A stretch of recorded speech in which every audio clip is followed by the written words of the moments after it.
at issue is the February 10 affidavit investigation. That's why I'm now objecting on the grounds of relevance. Your Honor. What's the wait, let me finish. What's the point of digging into a prior affidavit investigation when what this witness testified to, when what this witness identified is a later affidavit investigation that is now being considered by the DO? The question is simple: what's the relevance? Objection is overruled. It goes into the credibility of the witness as well as his ability to testify as to his investigative report. And witness is competent enough anyway. Witness may answer. Yes, Your Honor. No, Your Honor, we received that letter on 10 February 2025 based on the second letter submitted to Honorable Richard Anthony D. Fadulion, signed by Judge Jaime B. Santiago. States here that on 10 February 2025, this Bureau received the certification dated 05 February 2025, where the evaluating prosecutors referred the case for case build-up, citing reasons thereof. Then in that case, Your Honor, we have a problem because this is Oh, part... Your Honor, objection. Your Honor, I'm not yet... Objection. Kindly let counsel finish. Because like, as I mentioned a while ago, Your Honor, this forms part of the records of this honorable court. This was submitted as page 10 to 11 of Annex G9. This is part of the court's record, and we also received this. These are not our documents. That's why I'm objecting, These are Your the Honor. prosecutions. I mean, the Counsel for the prosecution's prosecution, documents. kindly let him finish. These are not our documents, Your Honor. These are part of the records of the court.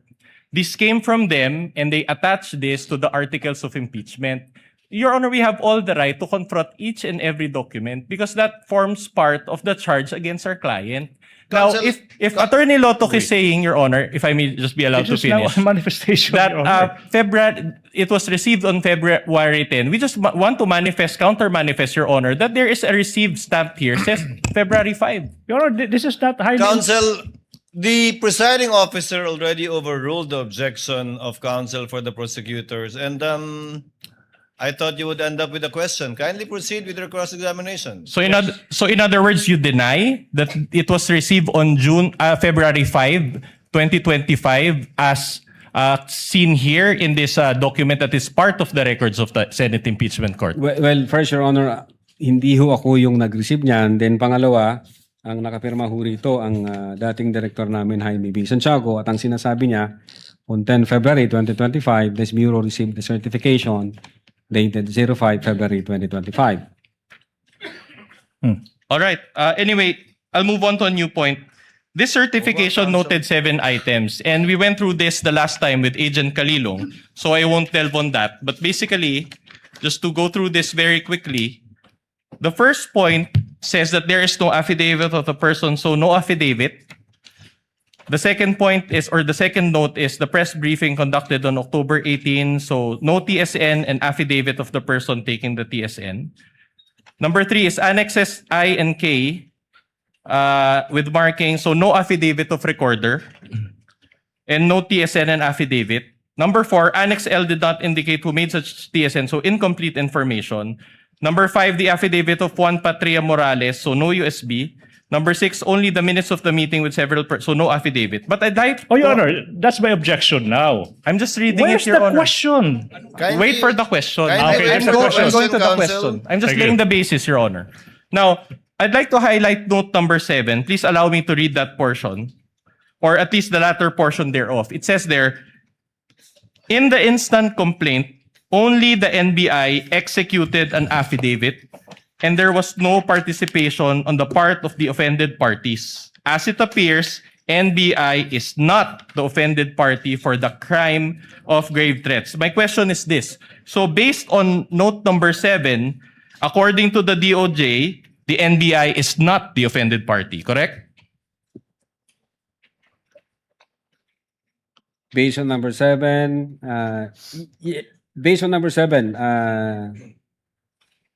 NBI is not the offended party for the crime of grave threats. Okay, very well. So the offended parties, if at all, are President BBM, the First Lady, and the former Speaker, correct? Yes, sir. At any rate, all these, the 7 notes that I mentioned, are all deficiencies in the first affidavit of investigation, correct? It's not deficiency, Your Honor, because the first affidavit we've submitted is substantial in terms of Substantial. establishing the evidence required. This requirement is a matter of complying the required quantum of evidence required under DC-20.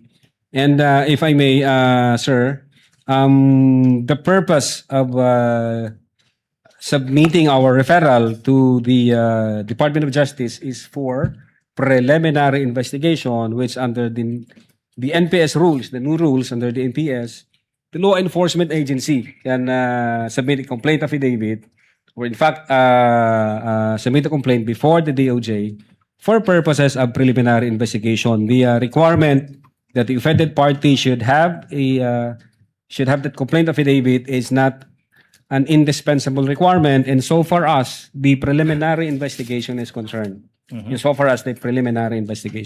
Very well. Now, based on that answer, I'd just like to point your attention to the portion of this certification dated February 5, 2025, next to the box ticked with an X. Kindly allow me to read, if we can highlight that portion. Okay. It says here, and you can read with me, insufficient for the conduct of preliminary investigation and must first be referred for case build-up. So in Filipino, this is my question, I'll do it in Filipino. So in other words, nakulangan yung DOJ, correct? For purposes, Your Honor, of satisfying the elements, the required quantum of evidence, the DOJ required us to attach the affidavits and other documents like the TSN, sir. Thank you. And the DOJ itself mentioned this, correct? Or said this, correct? Based on the certification. All right. In fact, let me direct your attention to the portion after, I quote, must first be referred for case build-up. Can we flash that also on the screen? And allow me to read. The complaint/referral does not contain all the necessary evidence to prove the essential elements of the crime. Therefore, it is recommended that the same be first referred for case build-up. Okay? Now, let me get this straight. I'll summarize first and then I'll ask the question. So, the subject incident happened on November 23, 2024, and the NBI conducted fact-finding investigation, as you said. You subpoenaed individuals, conducted interviews, gathered evidence, among others, as you said also, and the NBI spent over 2 months or until January 30, 2025 for this process. Is this a fair summation of what we had just discussed? I don't think so, Your Honor. You don't agree. And yet, when the NBI transmitted the case to the DOJ on January 30, 2025, the DOJ found it to be insufficient for the conduct of preliminary investigation. Objection, Your Honor. Continuing objection as to this series of questions as to the prior affidavit investigation, which was corrected in a February 10, 2025. Continuing objection, Your Honor. The continuing objection is noted. Same ruling by the court. Witness may answer. Yes, Your Honor. The fact that the Department of Justice That would be issued enough. another That would be enough. certification. Yes, sir. Kindly let the witness finish. We will counsel. comply, Your Honor. Are The you fact done, that the Mr. Department of Witness? Justice issued another certification on February 14, 2025, and it states here that the referral is sufficient for conduct of preliminary investigation and that it contains all the necessary evidence to prove the essential elements of the crime and should be docketed for preliminary With the investigation. permission of the parties, Attorney Latok, that's the second certification. Yes You're po, speaking Your of. Honor. The second certification. Counsel for the respondent. Yeah, we please. will go to that. In other words, based on this certification, the DOJ did not affirm the NBI's recommendation, correct? No, part of the process of evaluation and case build-up, the DOJ require us to comply with the requirements na hinihingi nila, gaya ng mag-attach kayo ng affidavit, mag-attach kayo ng TSN, pero wala hong sinabi ang DOJ doon na hindi substantial yung aming affidavit. Ang require lang ho nila, mag-attach kayo ng yun nga, yung affidavit na na-record yung video, at then yung yung TSN, sir. Well, according to you, but we just Oh, read no, you're that it was argumentative. insufficient. Your Honor, Objection, argumentative. Argumentative, asked and answered. Move on, counsel. okay, that's interesting because there was a 2025 impeachment complaint filed against VP Sara also on February 5, 2025. If you know. Again, Your Honor, what?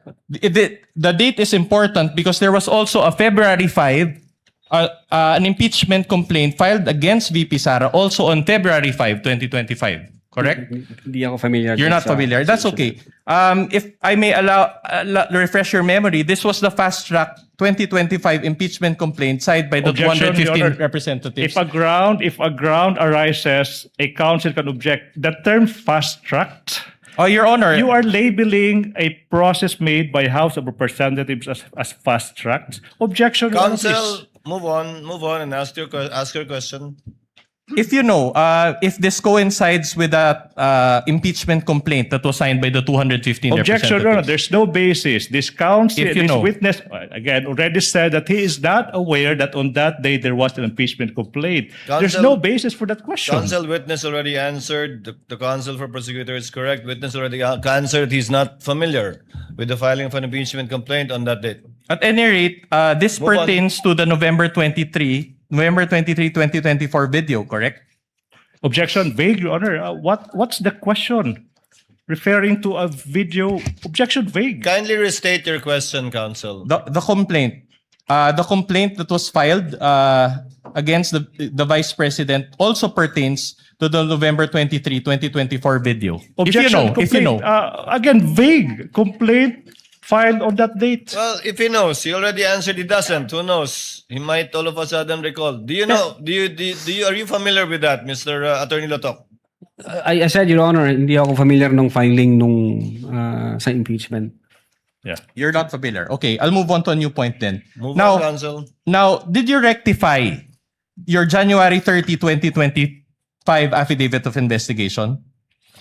January 30. January 30, 2025 affidavit of investigation. In short, the first affidavit of investigation. We complied with You the complied. requirements of the Department of Justice. All right. Did anybody ask you to rectify? What do you mean, sir? Microphone. Use the microphone. What do you mean? Did you receive any directive from anybody to rectify that affidavit of investigation? Objection, argumentative. The question was asked. He said we complied, and then he's now asking the I'm same asking question. who? I'm asking if there is another person who directed you to satisfy the requirement. Overruled. withdraw, Witness withdraw. will answer. Witness is an intelligent witness. Aside from the fact that he's a lawyer, Your Honor, when we received the certification dated 05 February 2025, ito ho yung kinumply namin. All right. And you added affidavits executed by your agents, correct? To your revised affidavit of investigation, correct? No, we didn't revise the affidavit of investigation. We just produced the affidavits of the fact that the video was recorded and there was TSN. Yun ho yung in-attach namin sa affidavit of investigation. So you are denying that you produce a revised affidavit of investigation. Well, when you say kasi revised affidavit, binago namin yung affidavit namin. Hindi ho namin binago, Your Honor, yung affidavit namin. Nag-require ho ang Department of Justice, kulang kayo ng affidavit as to the fact na nirecord nyo yung video, kulang kayo doon sa affidavit kung sino nag-execute ng TSN, etc. But not the substance ng affidavit, Your Honor. All right, I'll go back to the point later, but let me highlight one very important observation. Okay, your January 30, 2025 affidavit of investigation included a transmittal letter, as you said, as well as in an investigation data form or IDF. Correct?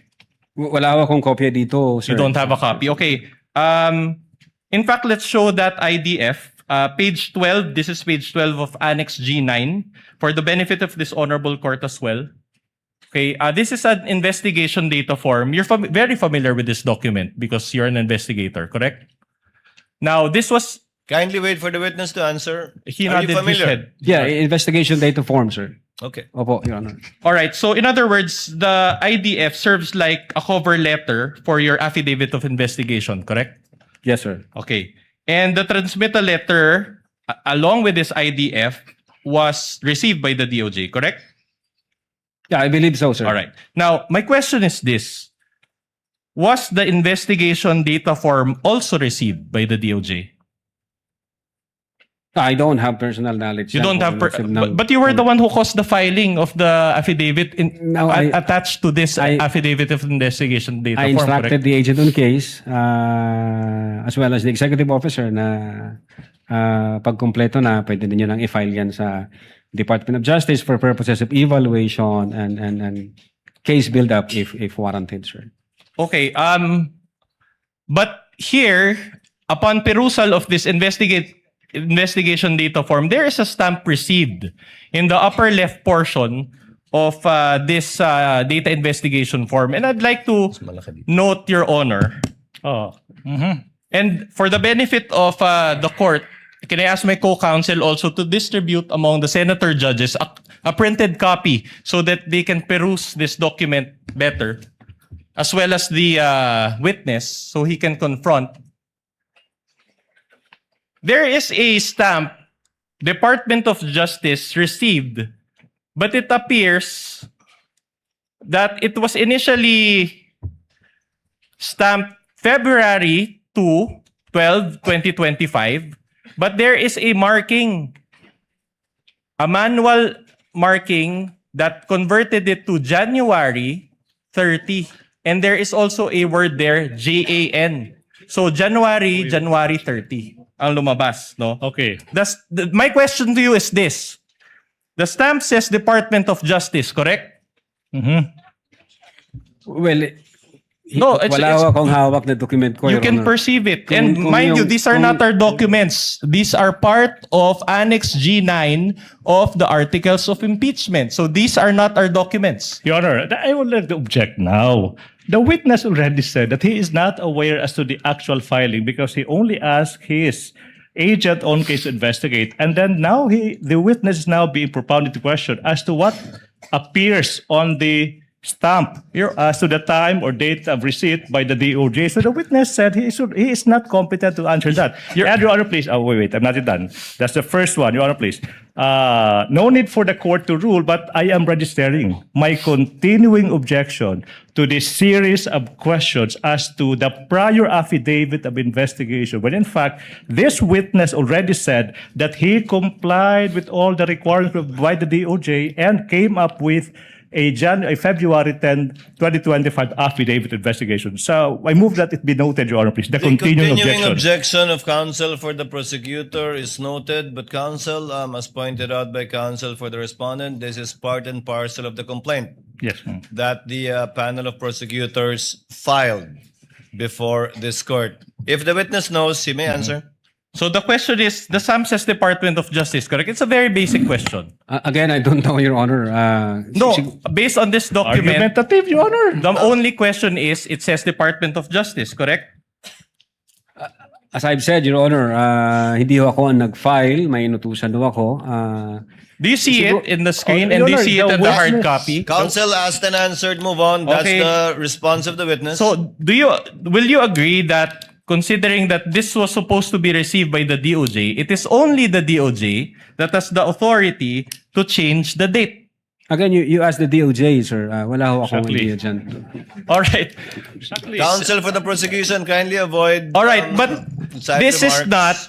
is not from the DOJ. This is your copy. This is a receiving copy. So when you receive back your receiving copy, you did not bother checking this portion? Your Honor, hindi ako personally nag-receive niyan. But this is your affidavit of investigation. Objection argumentative, Your Honor. Asked and answered. Asked and answered, move on, counsel. All right. My question to you now is this. The discrepancy is not 1 day or 2 days. The discrepancy is from Feb 12 to January 30. So it is a substantial discrepancy. My question to you is this. Who changed this Objection. date? Objection, Your If Honor. you know. That's misleading, Your Honor. My goodness, that's misleading. This counsel is assuming that somebody changed what? The counsel failed to elicit any answer from this witness. And now the counsel is conceiving that somebody changed that and confronting our witness with that, misleading. This is the classic case of a misleading question. You Counsel- assume something that has yet to be established. That's not how we do it, with all due respect. Counsel for Respondent, I think you made your point and you gave a copy to the senator judges, and we see your point. All right. Go on. But my more important observation is this. Objection, Your Honor, please. You are supposed to ask questions. and Yes, not I will. make I will go to the accusations. question. I will go to the question. Kindly allow counsel for respondent to finish his question. He may just still be laying the basis. You may Thank you, proceed, Your Honor. counsel. That's precisely for what respondent. I'm doing, Your Honor. Can I direct everyone's attention to the date appearing at the bottom portion of this document? It says counsel, here- counsel, technically not everyone, just the witness. Yes. And let's see if the witness can answer your question. It says here February 11, 2025. So in other words, it was and it says here subscribed before NBI agent Ricarte. In other words, the date of the document is February 11, but it was received on January 30, 2025 by the DOJ. Do you have any explanation for this? That's the Objection, question. Your Honor. Objection. This witness is incompetent to attest to that exactly because he said he is not aware of this series of facts. I know where the counsel for respondent is going. Unfortunately for him, his line of argument was already nipped in the bud when this witness said he is not aware of that. He should move on to other points. Your Honor, the witness said that the investigation date, this investigation data form was attached to the original affidavit of investigation.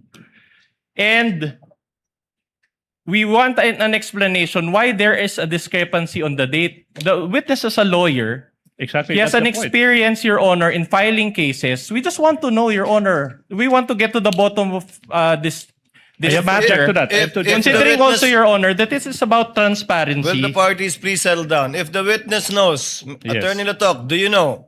Can you explain the discrepancy, or are you personally aware of the discrepancy? I cannot explain this, Your Honor. Unang-una, hindi ako nakapirma dito, hindi ako nag-receive. At wala akong idea dito sa... But Attorney Latok, you see the point that the counsel for respondent is trying to make, correct? Yes, Your Honor. That the but- date of receipt was changed to 1/30, January 30, but it was subscribed to on February 11. Meaning, But- you see it, but you have no personal knowledge how that came about. Yes, Your Honor. I don't have... Move on, personal- counsel. So, doesn't this demonstrate that Oh. that the document was Allow tampered counsel to with? finish. Doesn't this demonstrate, if you know that this document was tampered with? does that Objection, Your Honor. demonstrate Exactly. He's now arguing with our witness, Your Honor. Sustained. Move on, counsel. Move on to your next topic, counsel. Your Honor, but you agree, Oh. Attorney Lotok, that the IDF is not a simple cover letter, correct? Ask and answered, Your Honor. Okay, in fact, it is an affidavit, correct? Yeah. An IDF is an affidavit, correct? An ID? I don't think so, Your Honor. It's not an affidavit, Your Honor. It's The investigation data form. it's not an affidavit. So you don't agree. So in other words, this certification part here, and with the subscribed and sworn to, it is for you. This is not an affidavit. Argumentative, Your Honor. Your Honor, I just Objection, I just made my argumentative. question more specific, Your Honor. There is a part here, subscribed and sworn to, and the witness is. I want to ask the witness if he considers this document as an affidavit despite this portion. What's the answer? Is it an affidavit or Attorney not? Latok, is this sworn to? Is this document sworn to? The what's the title of the instrument again? Can you go up? Investigation data form, Your Honor. Is an investigation data form subscribed and sworn to by the person filing it? To your knowledge. Yes, Your Honor. There is subscribed and sworn to before this 11th day of February and signed by the administrating officer. Okay. And as law practitioners, we know that when we file a case before the office of the city prosecutor, this actual page is signed and subscribed before the public prosecutor, Your correct? Honor, again. Objection. If you know, you are a lawyer Continued and you are objection a as to- supervisor If of I your may. department. I'm just asking a basic question. I am As a law practitioner, as a lawyer, you know that this IDF is signed and subscribed before the public prosecutor when you file a case, correct? If I may object, Your Honor, continuing objection as to the relevance of this series of Noted, questions. same Your Honor, please. ruling. Witness may answer if he knows. But again, Your Honor, before the prosecutor? Correct. In normal cases, the IDF is subscribed and sworn to before the public prosecutor, correct? Well, in this case, Your Honor, it was administered by Assistant Director Glenn Ricarte, Your Honor. Okay, I'm glad you pointed that out. Isn't Ricarte from the NBI? Yes, Assistant Director po siya. In other words, this is a DOJ document, but you made your subscription before an NBI agent. Isn't that supposed to be before the DOJ agent? But again, wala akong personal knowledge dyan sa details na yan, sir. Siguro tanungin nyo kung sino ho yung naka-affix ang signature. All right. dyan, sir. But what is worse, if I can Object- direct Your Honor, your... objection. Another objection, Your Honor. You know, this council is in the habit of inserting, Your Honor, adding value if we to may what is otherwise. Just be allowed to continue, Your Honor. This is our time. We've given them enough Counsel leeway, Your for the Honor, after more than prosecutors, hours. Let him lay the basis of his question. Yes. All right. Can I direct your attention to the upper right portion of this IDF? It states docketed 3/7/2025, and there is a docket number XVI-INV-25C-00048. Again, this is not with the source of this document is not the DOJ. This is your receiving copy, correct? In fact, this was part of the subpoena documents which you sent to the House of Committee on Justice, correct? Objection. Compound questions. 2 questions. Okay, I'll Kindly reform, counsel. so, all right. My question is this, okay? So, do you confirm that there is a marking on the upper right which says docketed 3/7/25, and there's a docket number assigned? In this document, sir, yes. All right. We manifest, Your Honor, that this is still the same Annex G9. So in other words, you're telling this court that this document was subscribed on February 11, 2025, received on January 30, 2025, and docketed on whatever it is, July 3 or March 7, 2025. Is that what you're saying? That's compound. That's compound. You're asking 2 dates and asking for 1 question. No, Your Honor, I just described the document Exactly. as it Compound is. question. Ask 1 question per date.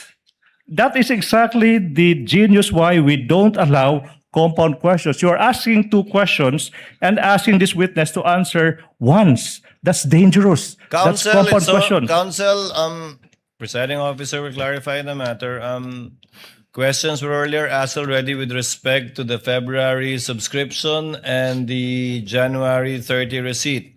Insofar as the docketing is concerned, do you see the numbers and or dates 3/7/25, Attorney Latok? Yes, Your Honor, in this document, there is number 3/7/25.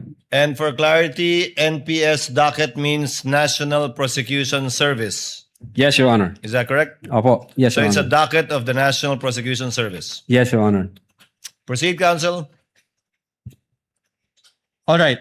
So now I'm showing you pages 169, 168, 169 also of Annex G9. This pertains to the affidavit of Agent Kalilong, which is an attachment now to the revised affidavit of investigation. You added this document to rectify the January 30 affidavit of investigation, correct? Again, sir? You added this document in order to rectify the January 30, the first affidavit of investigation, correct? And we will confront you with the document. Again, these are not our documents. The document was signed by Agent Mark Kalilong and subscribed and sworn to before Attorney Van Homer Angluben. Sir. Okay. So in other words, I just want to take a look on the date. Can we flash the date? So when you received the February 5 certification from the DOJ, you executed this, and it was February 10. Objection. correct? Oh, I'm not the one that's who now executed misleading. it. That's misleading. It's Agent Calilo who executed that, and then you're asking, you executed that. That's misleading. No, no, It's no, no, clear but- on the record. But this is part of the revised affidavit of investigation, which this Objection, witness revised. co-signed. The If he witness knows- already said if that he they knows. did not revise it. They just complied. Misleading, Your Honor. Oh, you want to Misleading. go? Okay, since the, Counsel, kindly settle down. The question, Attorney Lotok, is did you add, in order to comply with the DOJ requirement, this affidavit signed by Agent Calilong? And is the date February 10? Meaning in compliance with the DOJ observation, is this one of the affidavits that you added? And is it dated? Although I don't have my record, it appears so, Your Honor, based on the document shown to me by the counsel. Both as to the fact that it was one of the affidavits added and as to the date, Attorney Lotok. Yes, Your Honor. Okay. All Go right. on, Counsel. I am showing you another affidavit. This is page 178 to 179 of Annex G9. This now pertains to the Geran affidavit. This was also an attachment to the revised affidavit of investigation. Objection correct? again, Your Honor, please. The continuing use of revise, when this witness already said that they did not revise anything, they just complied with the requirement. That's now misleading. Your Honor, just many to- times over, misleading. All right, just to put this issue at rest, Your Honor, I'm confronting the witness with a letter to Richard Anthony D. Fadulion dated February 11, 2025. And I want to read, Your Honor, the last paragraph thereof. It says, to support our recommendation, attached herein is the revised affidavit of investigation. This is not our document. This is the NBI's document. Can Attorney Lotok be confronted with this document, please? It Attorney was signed. Lotok, please answer. Yes, Your Honor. It was signed by then Director Judge Jaime B. Santiago. Can you confirm the last sentence for the record? Can you read it for the record? To support the recommendation, attached herein is the revised affidavit of investigation, including its attachment. Can you repeat the word before the word affidavit of Ask and investigation, answered, please? Your Honor. Ask Asked and and answered. answered. So, Then I'm not misleading after all. Anyway, Objection, Your Honor. That's an unnecessary statement. Counsel, you're supposed to ask questions and not make these remarks. counsels, kindly settle down. We're about to wind up the day. all right. I'm showing you now pages, proceed, 178 to 179 of the revised affidavit of investigation. Can you be confronted with that document? The date is February 10, 2025. I just want to confirm the date if that is correct. As it Date- appears from the document. As it appears here, 10th day of February 2025. Oh, very well. I am showing you now pages 187 to 188 of Annex G9, also a Kalilong affidavit, which is an attachment to the revised affidavit of investigation. Can we flash the date of that document?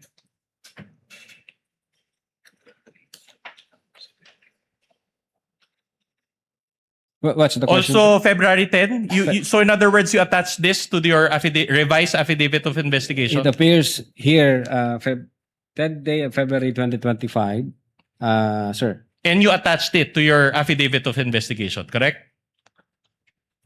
As an attachment, sir. All right, very good. Now, showing you 199 to 200 of Annex G9. Now, this is the Asuncion affidavit. And I'll make a point in a couple of questions, Your Honor. Can you just confirm the date also and if it was attached to your revised affidavit of investigation?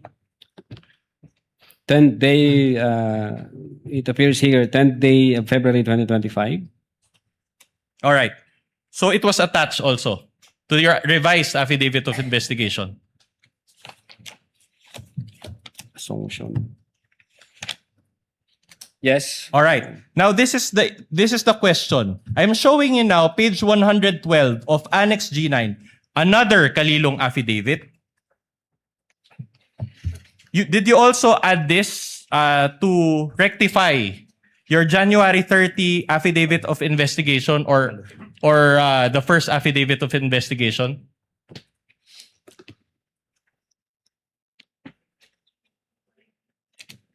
We have here a soft copy, affidavit of transcription. Was this also a document that was lacking in your first affidavit of investigation, which you added to your revised affidavit of investigation? Again, Your Honor, registering my continuing objection as to the relevance of this series of questions that is consuming the entirety of the defense's turn to cross-examine this witness. What's the relevance? Noted. Same ruling. Witness may answer. Again, Your Honor, Was this also part of the revised affidavit of investigation to rectify the defects that we highlighted a while ago? no, there was no there was no rectification, there was no defect. Again, this is part of the compliance given us by the Department of Justice for us to comply. All right, if you want to use that term. So in other words, after you received the Feb 5 certification, this was also one of the documents that you attached to your revised affidavit of investigation. Correct? I believe so, part of the compliance. All right. Sir, My issue is this. Oh. Let me direct your attention to the bottom portion of this affidavit. It says here, in witness hereof, I have, can you zoom that in? I can't read it.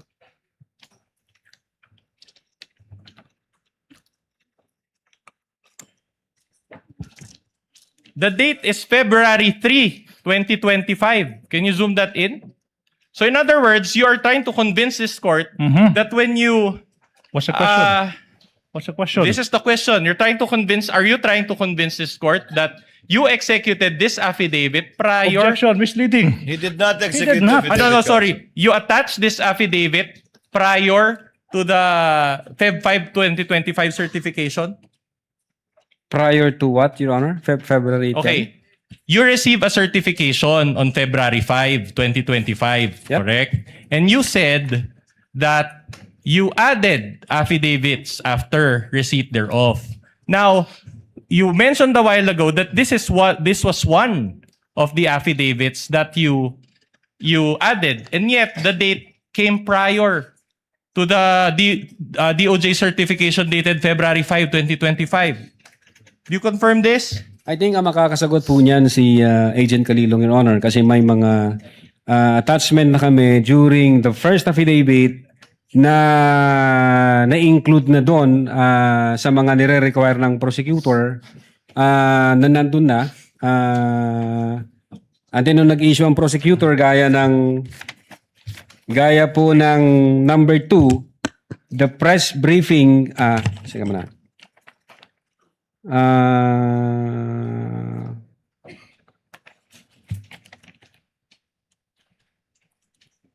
Ito, Your Honor, gaya ng number 1, there is no affidavit of the persons who recorded the video entitled BP November 23, Press Con at Batasan through OBS. When in truth and in fact, kasama ho na in-attach na doon yung affidavit of authentication doon sa unang affidavit. So in other words, you're telling this court that the DOJ made this mistake? That there was no... Not necessarily, Your Honor. Pwedeng hindi nakita ng prosecutor na naka-attach na yun. Kasi hindi lang nandun nakita. po sa date na January 30 yung execution ng affidavit of authentication. Your Honor, if before we continue, Your Honor, I'm noticing something, Your Honor, please. The defense is in the process, has been presenting portions of an alleged document, and they're making notes. Oh, I don't think that's proper, Your Honor. When you present a document, you present the document as is. You don't make annotations. Exactly, Your Note Honor. number 2, that's not proper, Your Honor. We are presenting the actual document and we're confronting it. This is just to address, Your Honor, what was intimated by the senators, that they want to be able to follow the discussion, Your Honor, using the screen. If I may, my problem with that, Your Honor, please, because it's like you presenting your observation on a document and you're showing that to the court when what you're supposed to do is just to confront this witness with a document without any annotations. That's just my observation, Your Honor. Noted. Counsel, please proceed. For respondent, please proceed. Meaning, but if you go to the contents, right? It says here, and let me read, the press briefing conducted on October 18, 2024 was not recorded and or stored in a DVD. No video submitted and there was no TSN of the said briefing. And do you confirm now that this note on Feb 5 was actually addressed by the affidavit submitted by Agent Calilo? What? Come But again, sir? this note was satisfied by the submission of the affidavit by Agent Calilo. What affidavit, sir? The affidavit of transcription dated February 3. But can I see the affidavit, sir? Yeah. Para lang sure. The one that we showed a while ago. It pertains to the same because if you read here, if I may be allowed to read paragraph 1, can you zoom that in? Or no, paragraph 2, it says there, in relation to the ongoing investigation, the undersigned was tasked to transcribe. So this transcribed the screen-recorded video of the press conference of VP Sara on 18 October 2024. So in other words, this was exactly what the DOJ required, correct? Yeah, base certification na in-issue, ang sabi ng DOJ, the press briefing conducted in October 18, 2024 was not recorded and was stored in a DVD. There was no TSN of the said briefing and the necessary affidavit of the person taking the TSN. And yet, on its face, this was, because the date is February 3, on its face, this was executed prior to the Feb 5, 2025 certification, which noted this requirement. As I've said, Your Honor, ang nag-uusap po dyan, ang prosecutor at saka si Agent Calilong, may mga attachment ho kasi nung first affidavit na hindi napansin ng prosecutor. So That's your answer. Okay. So, but the thing is, if I let's go back to the IDF, investigation data form.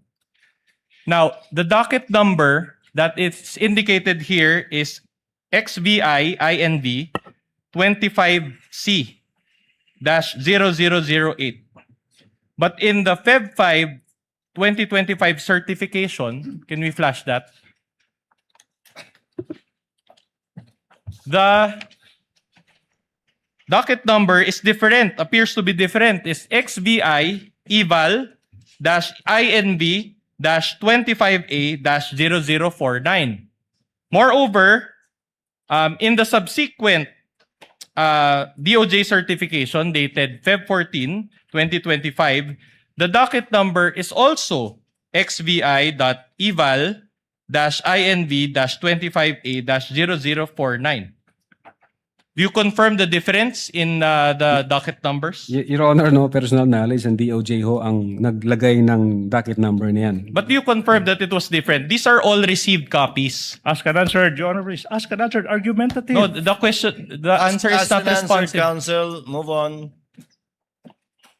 So in other words, despite the discrepancy in numbers, you still decided to push through with the case. What, Your Honor? Despite the discrepancy in docket numbers, you still decided to push through with the handling of this case, correct? Again, I cannot confirm on the numbers because it's the DOJ who placed that number, sir. Ulitin ko ho, mas maganda ho tanungin nyo ang Department of Justice, sir. Chan. But insofar as you are concerned, as you are the complainant in this case, correct? Insofar as you are concerned, what is the correct docket number? Is it the one ending in 0049? I will now object. Or I will now is it the object. one ending in 004? What they used, Your Honor? I will now object on the ground of misleading. You showed two docket numbers which appear different. And you have yet to establish that there is a wrong one and a correct one. And you have not established that. This witness said he is not aware of that. You have not established that there is something to be corrected. That's why the objection now, Your Honor, please. That's misleading. You assume that something is wrong that has to be corrected. Misleading. Counsel, witness is not competent to answer your question. He already responded that this is a DOJ form, but he is not aware, and that it might be proper to ask the DOJ instead at the proper time. Move on with another point, Counsel. I think we've unless there's another inconsistency, you can move on to another inconsistency or another point. Your Honor, just one last on this point. But in terms of what you followed, because as we know, you submit subsequent pleadings as to these two docket numbers. Which one did you follow? The 00048 or the 0049? Well, I don't have the record here, Your Honor. If I can check my own record. Do you have it Can with you you do now? that now?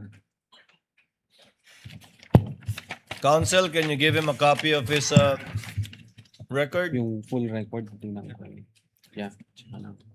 The chair finds that relevant because in filing additional pleadings or other materials to the DOJ, they need to indicate the NPS number for reference. So which one are you following? Which one did you follow subsequent to this? Yes, sir. February. Wala rito ah.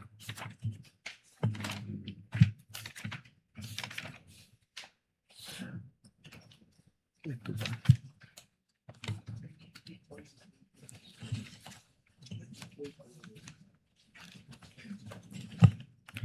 Well, wala ho rito, sir. Teka. Ang naalala ko, sir, yung sa investigation data form, dated February 11. Ano pong nakalagay na NPS docket number doon? Meron po ba? Yun po, sir, ang hindi ko, Your Honor, hindi ko po ma-confirm kung anong NPS docket number.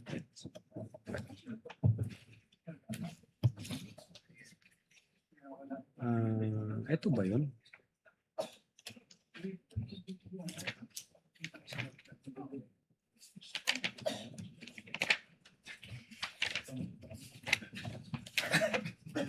Teka, saan ang NPS ito?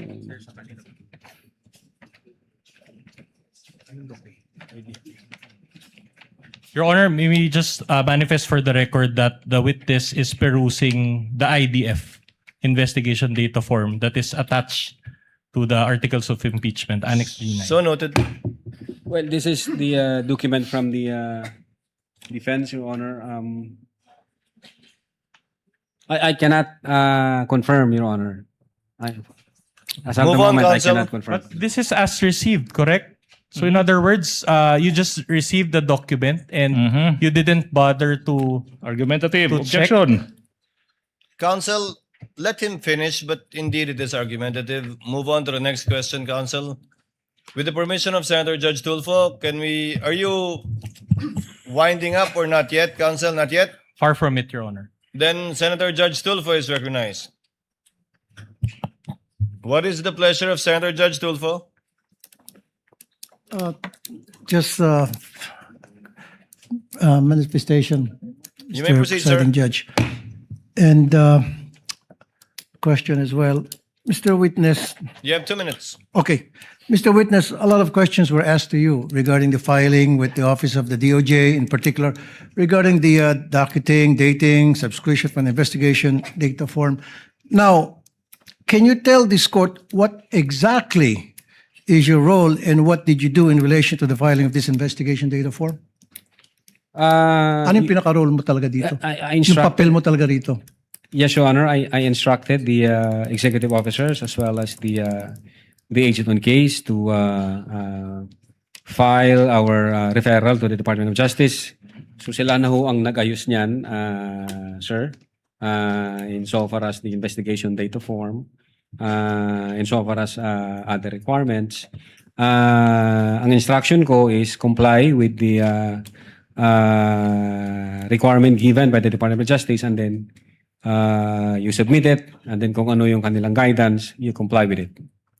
Okay, Mr. Presiding Judge, in my humble opinion, I think the errors in the investigation data form should be answered by the receiving office, and I think he's not, hindi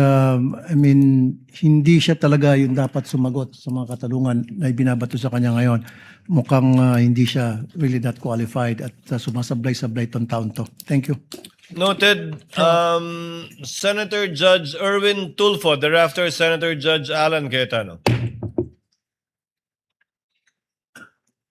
Quick question, Mr. Presiding Officer, to the witness and You to have 2 the minutes, sir. prosecution or prosecutor here.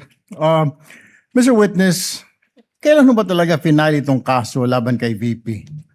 Yung una na affidavit po, Your Honor, nag-file kami January 30, if I'm not mistaken.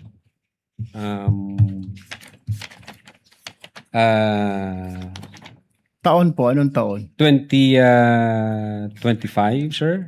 2025. And then nag-require po ang Department of Justice ng compliance dahil sabi nga nila nung una na certification insufficient for conduct of preliminary investigation and must be referred for a case build-up.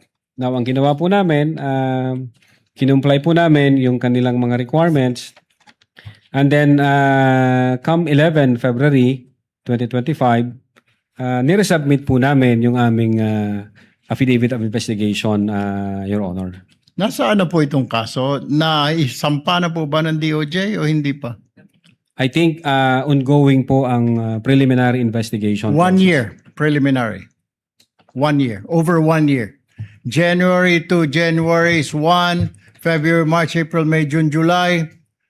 Is that normal for the DOJ to conduct a preliminary about over a year, Mr. Witness? Di ko po masasagot, sir. Hindi ninyo Sorry po. masagot. Sa Could it DOJ. be, hindi po kayo nagtatanong sa kanila, Sir, ano problema? Bakit hindi po pa naisasampa sa korte yung aming isinampang kaso dito sa inyo? Hindi ko kayo nagtataka?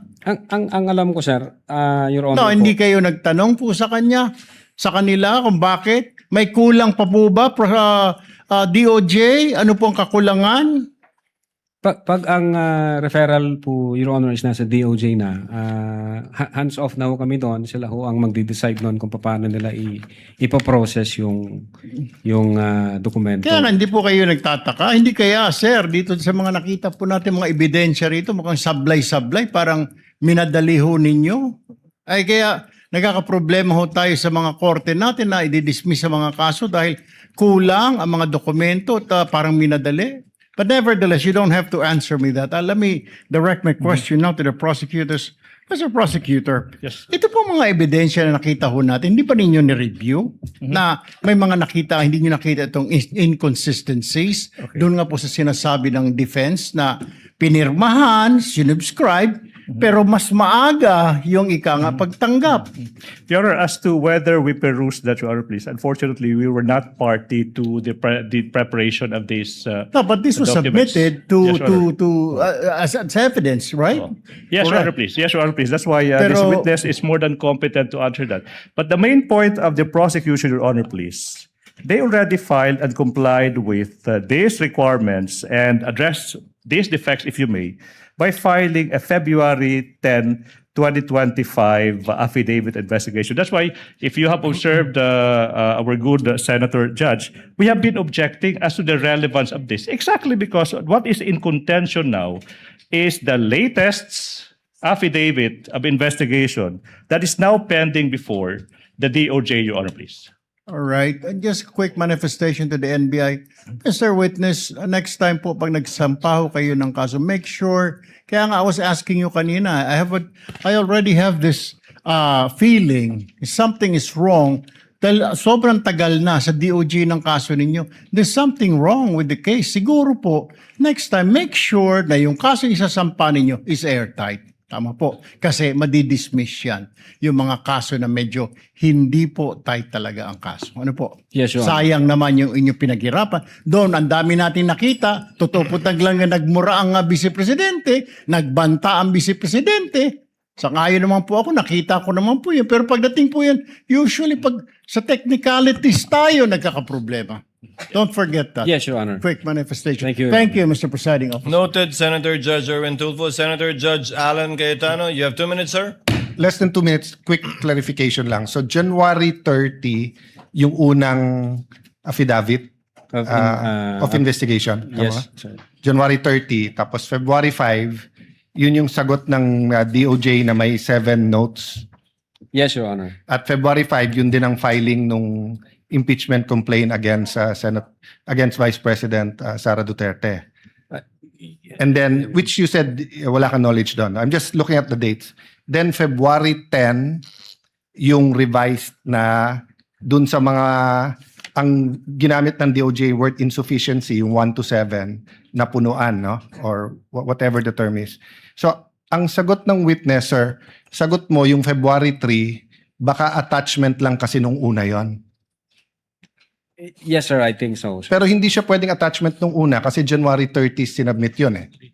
So hindi ka naman pwede mag-submit ng January 30 na attachment mo February 3. So you went 3 days into the or 4 days into the future kasi may 31 yung January.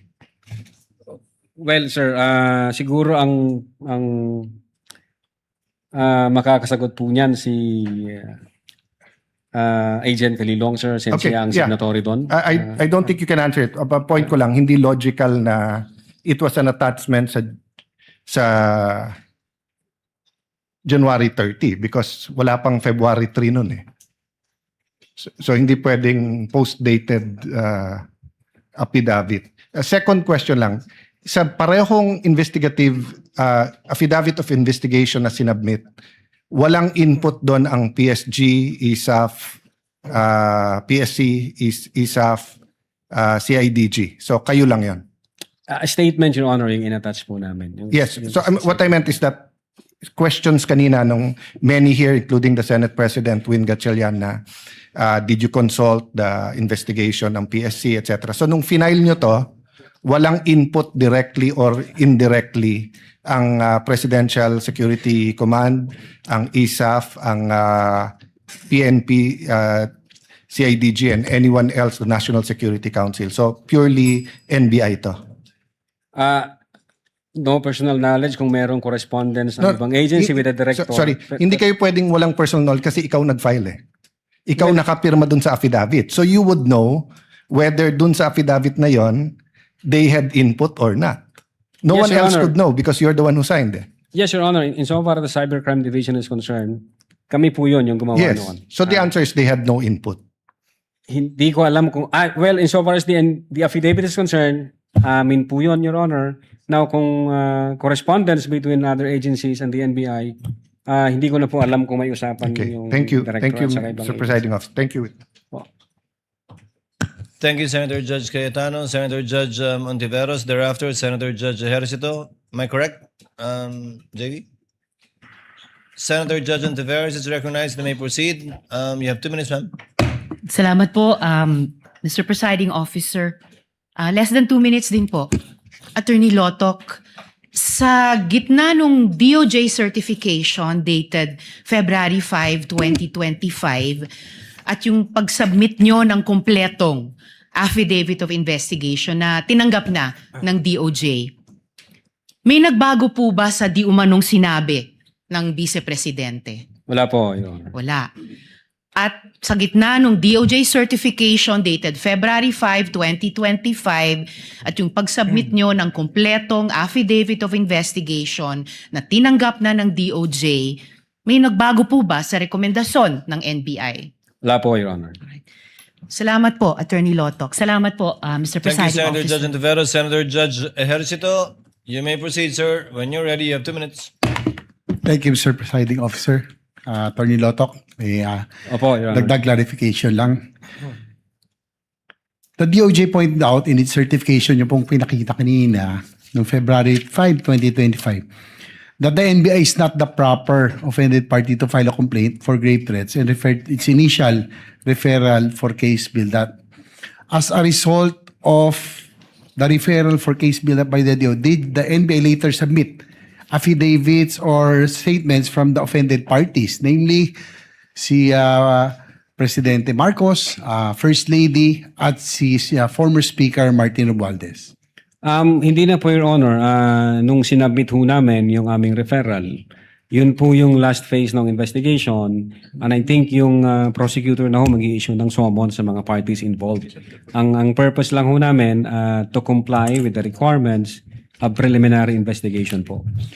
But earlier sa inyo pong statement, sinabi nyo na ang isa sa mga factors no sa pag-evaluate ng threat, if it is really serious, is through determination of the relationship no, between the parties. Sinabi niyo po yun kanina. Yes po, Your Honor. So, did you try at least to get the statements of the President, the First Lady, or the House of, the Speaker of the House, former Speaker?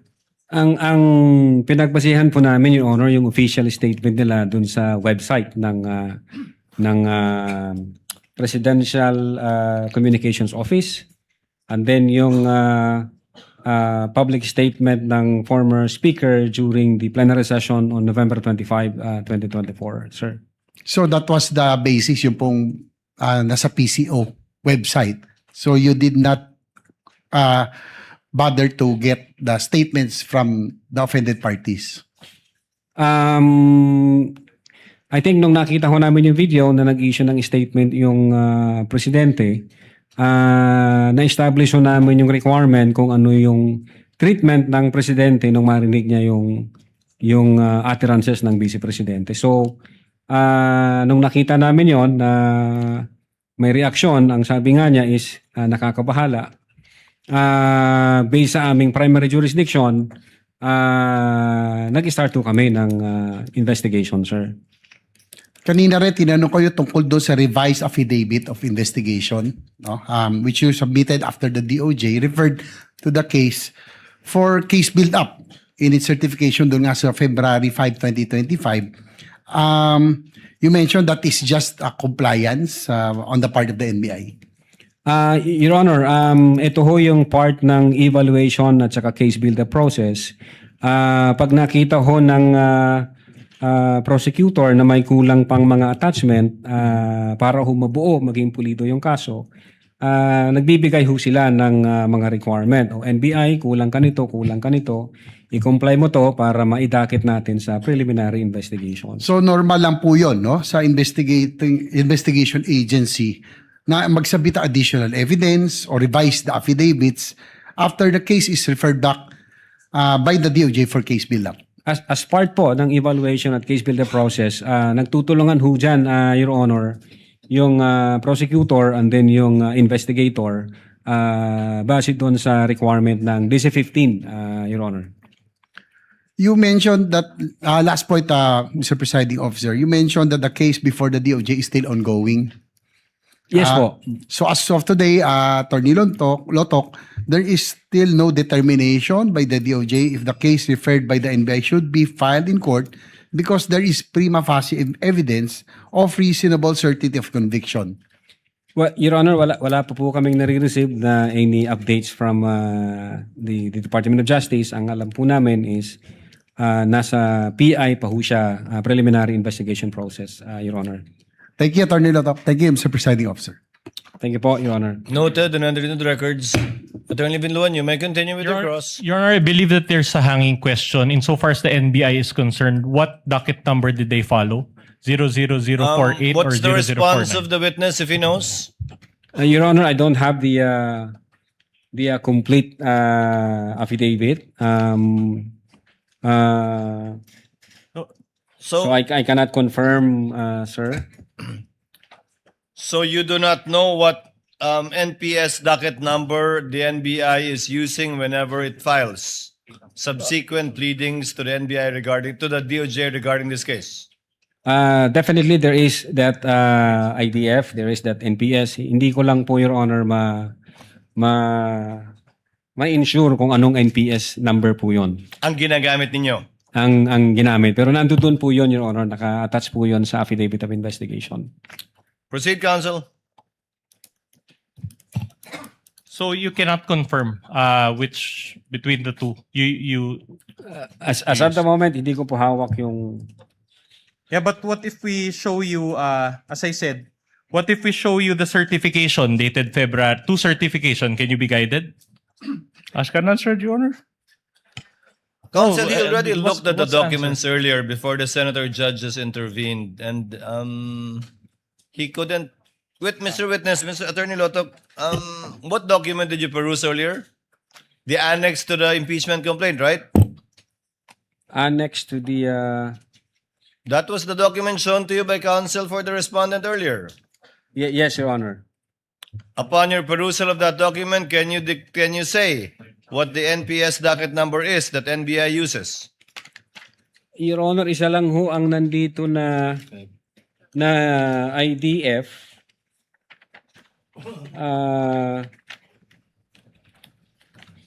So isa lang yun nandito, Your Honor, hindi ko ho makita yung isa pa.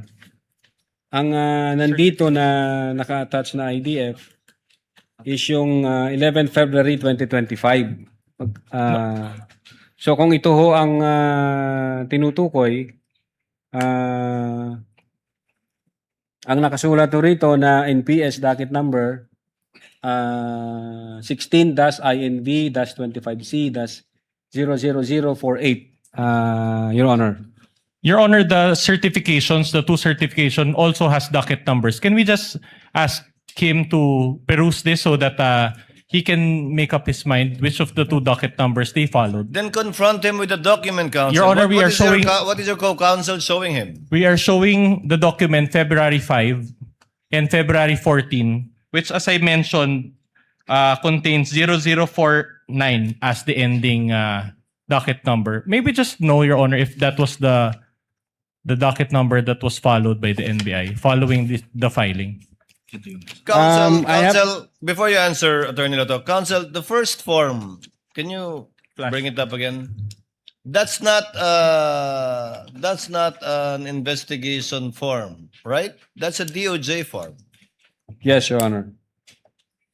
Your Honor, this is a receiving copy, Your Honor, because all of these were subpoenaed again from the NBI but not from the DOJ. So these were transmitted to the House Committee on Justice by subpoena. So By in other who? The NBI? submitted by the NBI. That's correct, Your Honor. And this was the basis that was used by the House Committee on Justice in filing the articles of impeachment before this impeachment court. So in other words, Your Honor, the agencies involved herein are just four: the DOJ, the NBI, the House Committee on Justice, and the Senate. And the line of questioning is very simple. We want to get to know to the bottom of the truth. Were these documents altered? Objection If at to that, all, Your if Honor. at all. Objection, Your If at Honor. There's no basis for saying it's Exactly. altered. Counsel, Exactly. Attorney Lotok, what is your observation? Yes, Your Honor. Isa lang ho yung nandito na IDF. Uulitin ko po, Your Honor, mayroon na ho ditong NPS docket number at yung date po is 11 February 2025, sir. At yung isa, Yung isa, yung sa certification, Your Honor, yung hindi siya IDF. hindi siya IDF, That's sir. what I was asking about earlier. So, ang certification ho ang pinapakita sa akin, Your Honor. Hindi po IDF na isa. We're trying to show the Feb 14, the latest certification for the revised affidavit of investigation, Your Honor. So So did you follow that docket number? Considering that according to you, that is the latest certification that you received from the DOJ.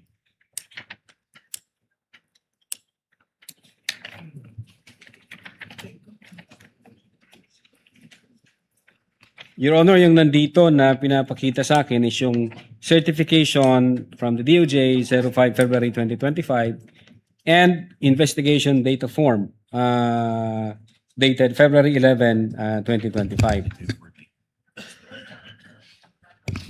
So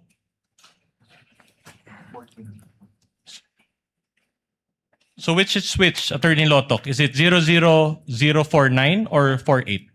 The earlier one or the later? I have here the second the second certification from the DOJ which says sufficient for conduct of preliminary investigation, reference number 16 -eval-inv -25A-00049, sir. So the 49 is the latest one and is thus valid. Is Yeah, that I what believe you're so. saying? Ito yung may sufficient for All right. Okay. Now, let me direct your attention to the subpoena issued against the Vice President on April 29, 2025. This is the subpoena. And the issue is that The docket number is 0048. In other words, the VP Sara was made to answer to the earlier case that was docketed as such. Do you confirm this? You were part of this, correct? As the complainant. Your Honor, can I object now, Your Honor, please? If I may, Your Honor, please. What's the objection? If I may, I will explain. May- Your Honor, I would like to object, Your Honor, please. This witness is incompetent because he is now being confronted with docket numbers supplied by agencies other than him. If he knows, Your Honor, That's he was exactly- the complainant. Your Honor, he Counsel- was the supervising agent. It Counsel, says there this is a complaint- DOJ document. Objection is sustained. Witness is not competent to answer these questions. You can call your witness to testify as to these documents belonging to the DOJ. Kindly move on, counsel. We've been at this for quite some time. I'll move on. My next question is, the NBI's own evaluation is merely recommendatory in nature, correct? Yes, Your Honor, recommendation. Okay. It is not binding upon the DOJ, correct? The DOJ will assess, Your Honor, and evaluate. All right. the But it's not recommendation. binding upon the DOJ. No, Kindly answer the question, All right. Attorney Lotok. You're a lawyer. You know the answer to this question. yes, sir. It's not binding upon the courts, correct?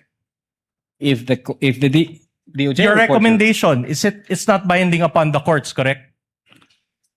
Yes, Your Honor. So in Filipino, para maintindihan ng lahat, kahit sabihin ng NBI, Ask and answered, Your Honor. Ask and answered. Kahit He's just sabihin ng translating NBI na into may grave- objection.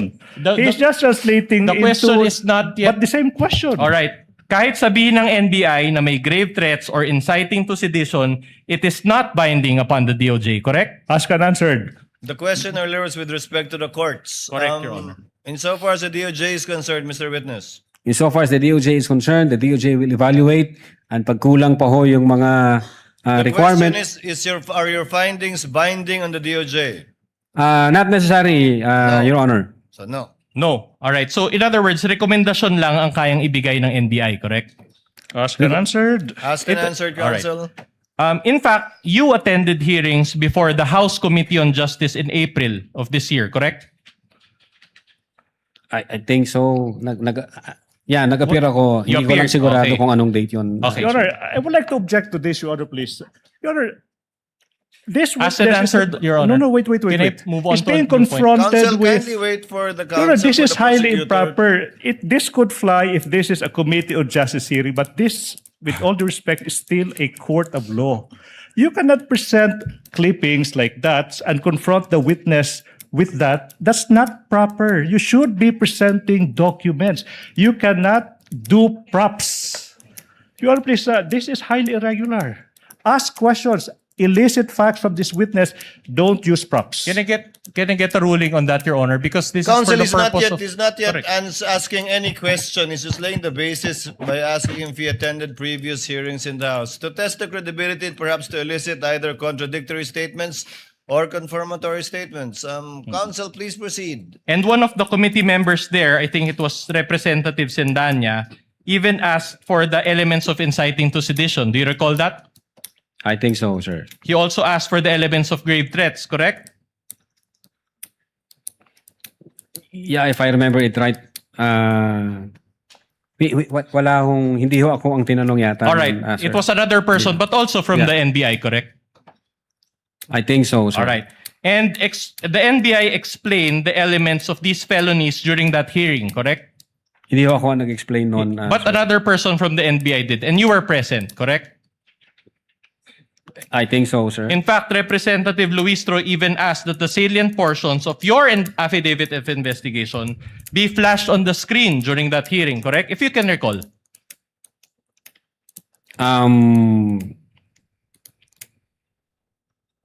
Siguro yun, Honor, pero di ko maalala. You're not sure. Okay, that's okay. And when asked whether VP Sara's acts constituted grave threats and inciting to sedition, the NBI answered in the affirmative, correct? I think so, sir. Okay. Now, my next question is very simple. Did the NBI at any point in that hearing clarify with the House Committee on Justice and the Filipino people watching then that its own evaluation is not binding upon the DOJ? But Did you clarify? I don't think wala akong tanong na ganon sa amin, sir. So you were not able to clarify that, correct? Wala ako kasing tanong. Okay. Anong ika-clarify ko, Okay. sir? So you were not given an opportunity to clarify Ask that an your answer. own evaluation, this is a different question. Wait for the question. That is not binding upon the courts. So was there an opportunity for you to explain that it was not binding upon the courts? Wala akong question doon All sa right. amin, sir. So in other words, there was no opportunity in that hearing to clarify that your evaluation was mere recommendatory. Ask and answer, Your Honor, please. 4 times over. No, the first Same question was point. binding upon the DOJ. The next question is binding upon the courts. The next question is the nature of the recommendation. Did you clarify at any point in that hearing that your recommendation was merely recommendatory? Question was, did they clarify or not? Answer kindly, Attorney Lotok. Wala pong question sa amin na ganon, sir. So, wala akong kaming na-clarify doon. Very well. Let's do that now. For the benefit of this honorable court and the Filipino people watching, when the NBI evaluated VP Sara's acts to be grave threats or inciting to sedition, is that binding upon the DOJ? Your Honor, ask and answered. This is now the Counsel- third cycle. Already asked and answered several times. I'll move on, Your Honor.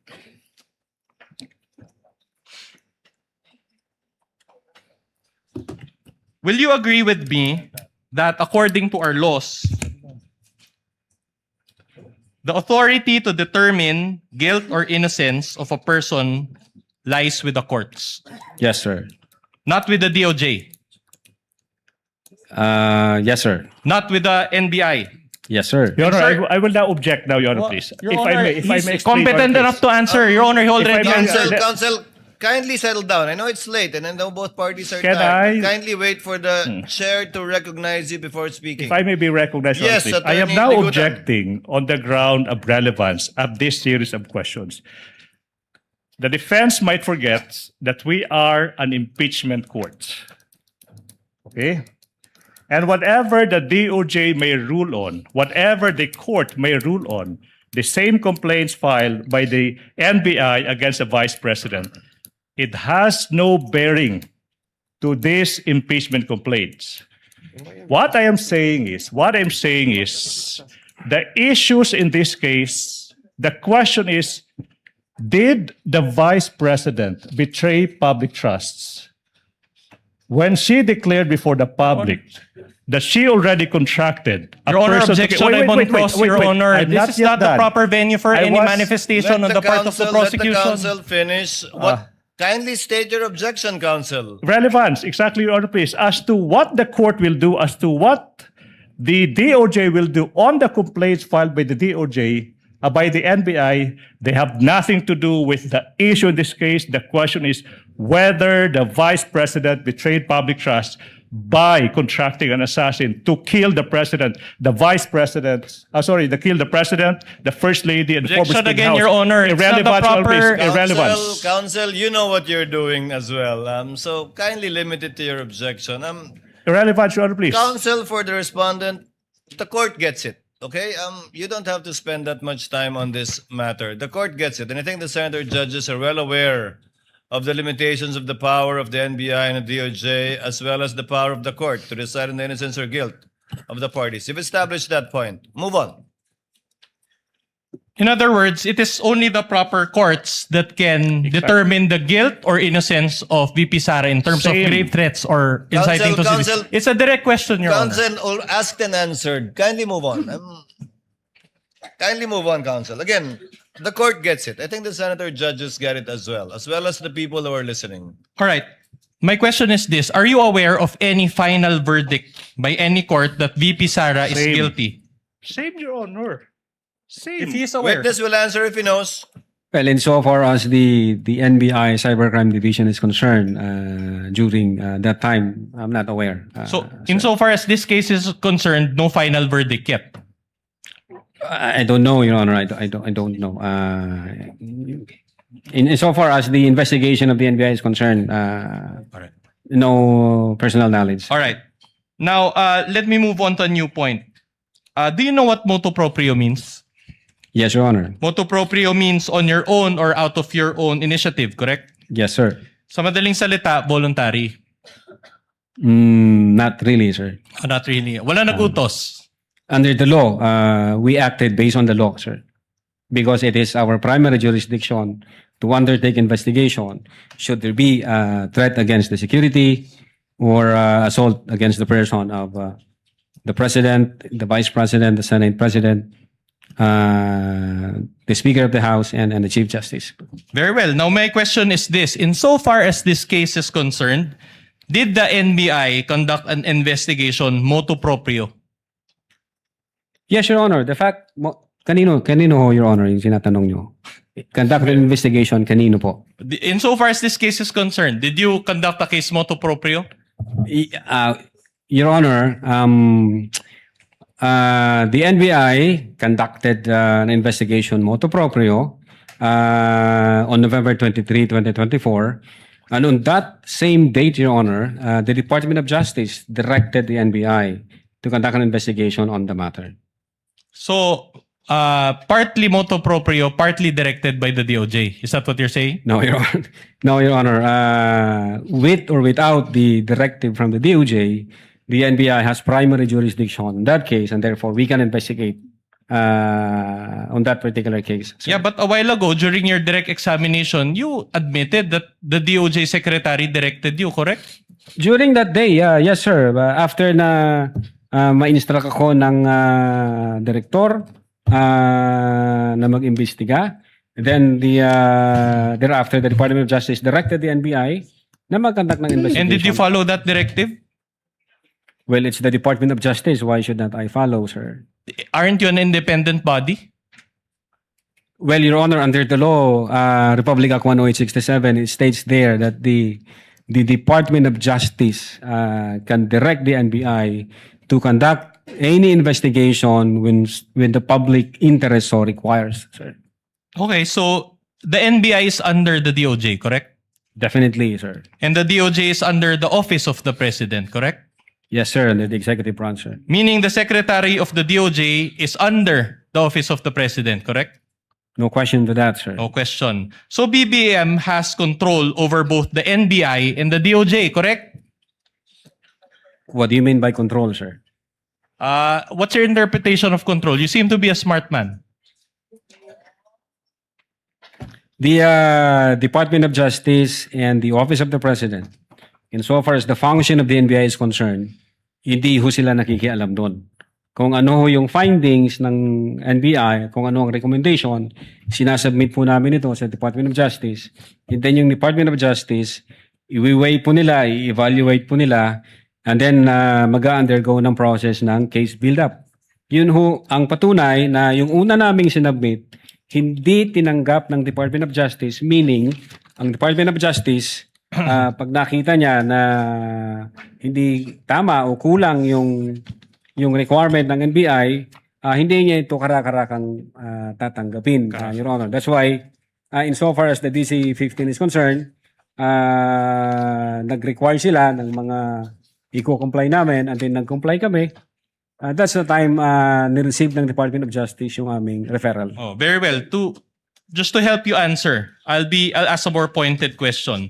At the time the investigation against VP Sara was being conducted, did BBM had control over the NBI or DOJ? At the time the investigation? Yes. Well, being the head of the executive branch, sir, yes, the president is the head of the whole of the executive branch, sir. Very well. Did BBM at any point intervene in this investigation? Of course not, sir. Of course not. So did you just admit to this court that there was no participation on the part of BBM? Again, the purpose of the submission of the affidavit is No, for the preliminary question is very simple, investigation, sir. Witness answer. Can we ask your honor the that witness to answer. Witness is in the process. The purpose of the referral that we submitted to the Department of Justice is for the purpose of preliminary investigation, which under the new rules of the NPS, pwede ho ang law enforcement agency na mag-submit ng complaint affidavit kahit wala yung affidavit ng complainant. for purposes of preliminary investigation. So the complaint from the president is not an indispensable requirement insofar as the preliminary investigation is concerned by the DOJ, sir. So let me clarify. You received instructions to conduct an investigation against VP Sara from the DOJ, which is under the Office of the President. And the investigation, in that investigation, BBM was allegedly one of the offended parties. Again, Your Honor, hindi ho ako nakatanggap ng Wait, direktiba. there's no from- question yet. There's no question yet. And yet, BBM has control over both the NBA and the DOJ. Your Honor, Is that a fair summation? Your Honor, now, I will not object now. Ask and answer. Same point, Your Honor, please. Many times over. Control of the President over the DOJ, control of the DOJ over the NBI. Ask and answer All right. many times over. Considering the structure involving the NBI, the DOJ, and the Office of the President, don't you think that there was bias against VP Sara? I will allow that. We I will not object, Your Honor. Your Honor, Counsel again, our- kindly wait for the presiding officer to recognize you. Witness may answer. our investigation, Your Honor, is evidence-based. Nung pinag-usapan ho namin ito, nung ina-analyze ho namin ito, nung nag-follow kami ng mga phases at analysis, we believe and we agree that among ourselves na buo ang ebidensya, kumpleto ang ebidensya, na comply natin yung requirement ng prima facie case with reasonable certainty of conviction.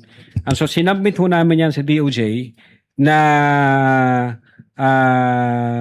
ang paniwala po namin ay kumpleto ho at na-comply namin yung requirement All right. Either way, ng kaso. okay. Either way, the NBI can initiate its own investigation when necessary, correct? The NBI can initiate its own investigation. In fact, you mentioned RA 10867, correct? Yes, sir. And please allow me to read Section 5G thereof. It says, cases involving threats to security or assaults against the President, the Vice President, Senate President, Speaker of the House of Representatives, and Chief Justice of the Supreme Court. You confirm this, correct? Yes, sir. My next question to you is this. While you conducted a motu proprio investigation to help BBM, FL, and the former speaker, did you also conduct a motu proprio investigation to help VP Sara? Yes, Your Honor. The fact that we sent a December 2, 2024 letter, we informed the Vice President na iniimbestigahan din namin yung alleged threat laban sa kanya. So kailangan namin makakuha ng valid information, confirmed data or any apparent violation of our revised penal code or any Alright. special law.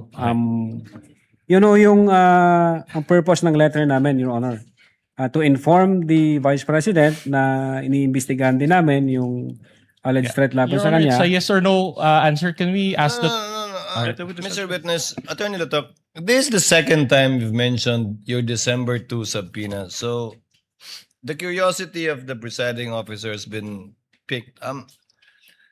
In your subpoena of December 2, you issued a subpoena to the Vice President for evidence in a certain investigation. No mention was made of either the investigation pertaining to threats against the President or even threats against the Vice President.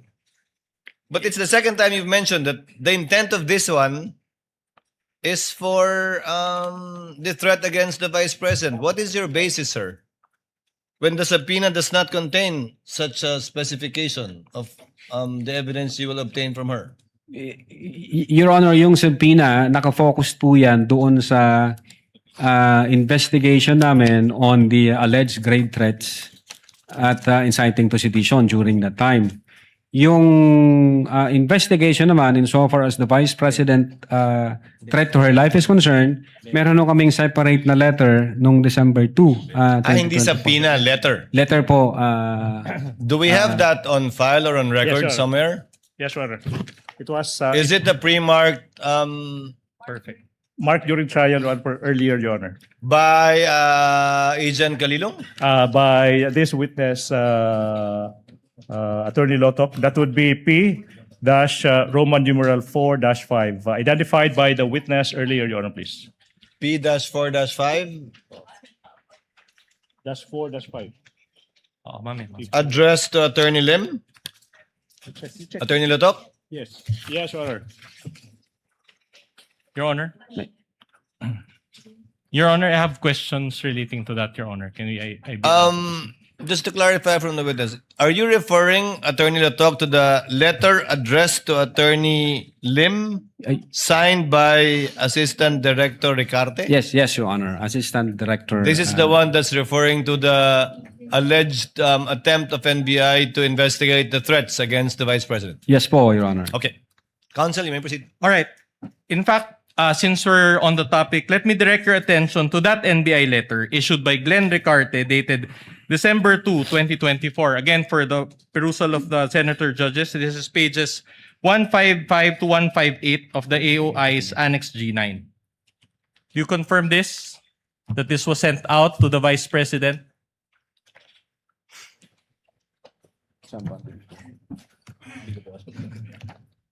This is, we have this document, Your Honor, signed by AD Glenn Ricarte, dated 02 December 2024. All right. And Sir. do you confirm that the date is December 2, 2024? Based on this document, sir, yes. All right. Let me read, and read with me, please, the last two paragraphs. And I'll try to be very clear. It says here, we are hoping that we have assisted you properly. Can we flash that, please?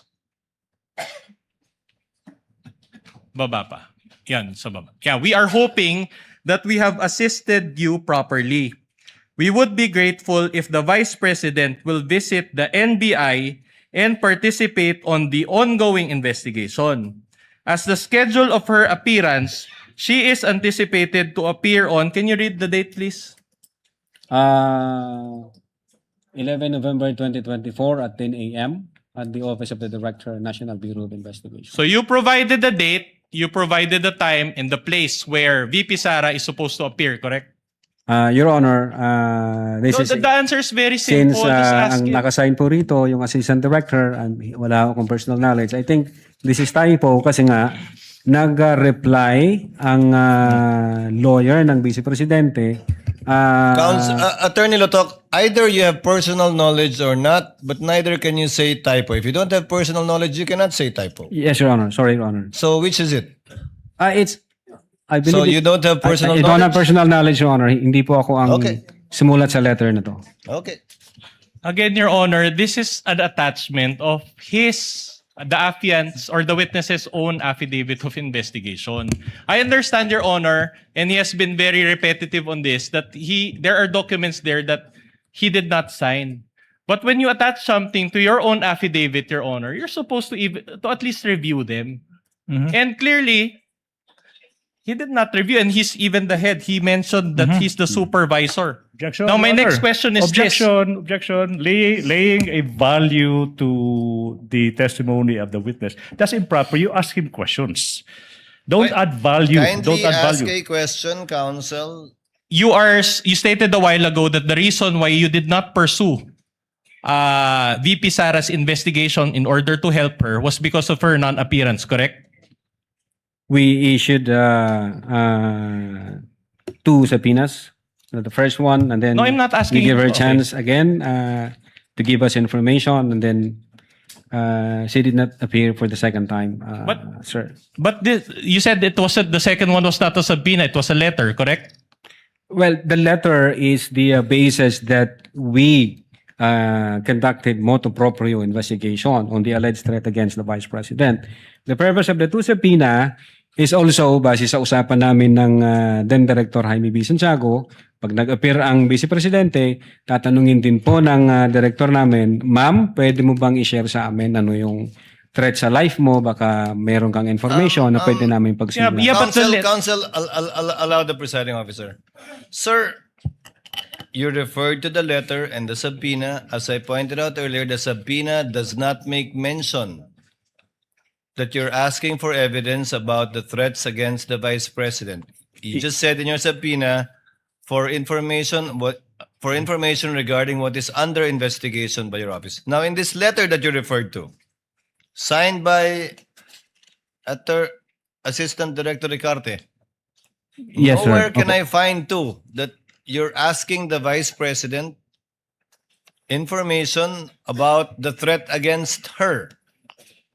You quoted several instances about the Vice President's statement Can I- against the President, but I cannot see a reference to the threat against the Vice President. Now you're telling me again that you intended to ask her when she comes. Yes, if I may answer po, Your Of course, Honor. sir, please. Thank you. Yes, Your Honor. Kung pwede ko pong basahin. Please, sir. Kindly guide us po. Quote, this Bureau wishes her well and we would acknowledge if she can find a convenient time to visit the NBI since according to her, she received threats on her life as well. As part of its mandate, the NBI would like to inform her that we are also investigating on the said threats. Her appearance to the NBI will aid us in the expeditious investigation on the said threats, Your Honor. And then this is the basis for the issuance of your 2 subpoenas against her. Hindi po. Ang dalawang subpoena, Your Honor, is para dun ho sa grave threats and inciting to sedition. Para doon na po. Opo, yun po yung purpose ng dalawang subpoena. Letter lang yung sa kanya tungkol sa threat sa kanya. Yes po, Your Honor. Letter lang Bagaman sa kanya. sulat na to, binanggit nyo rin yung threat niya laban sa Pangulo.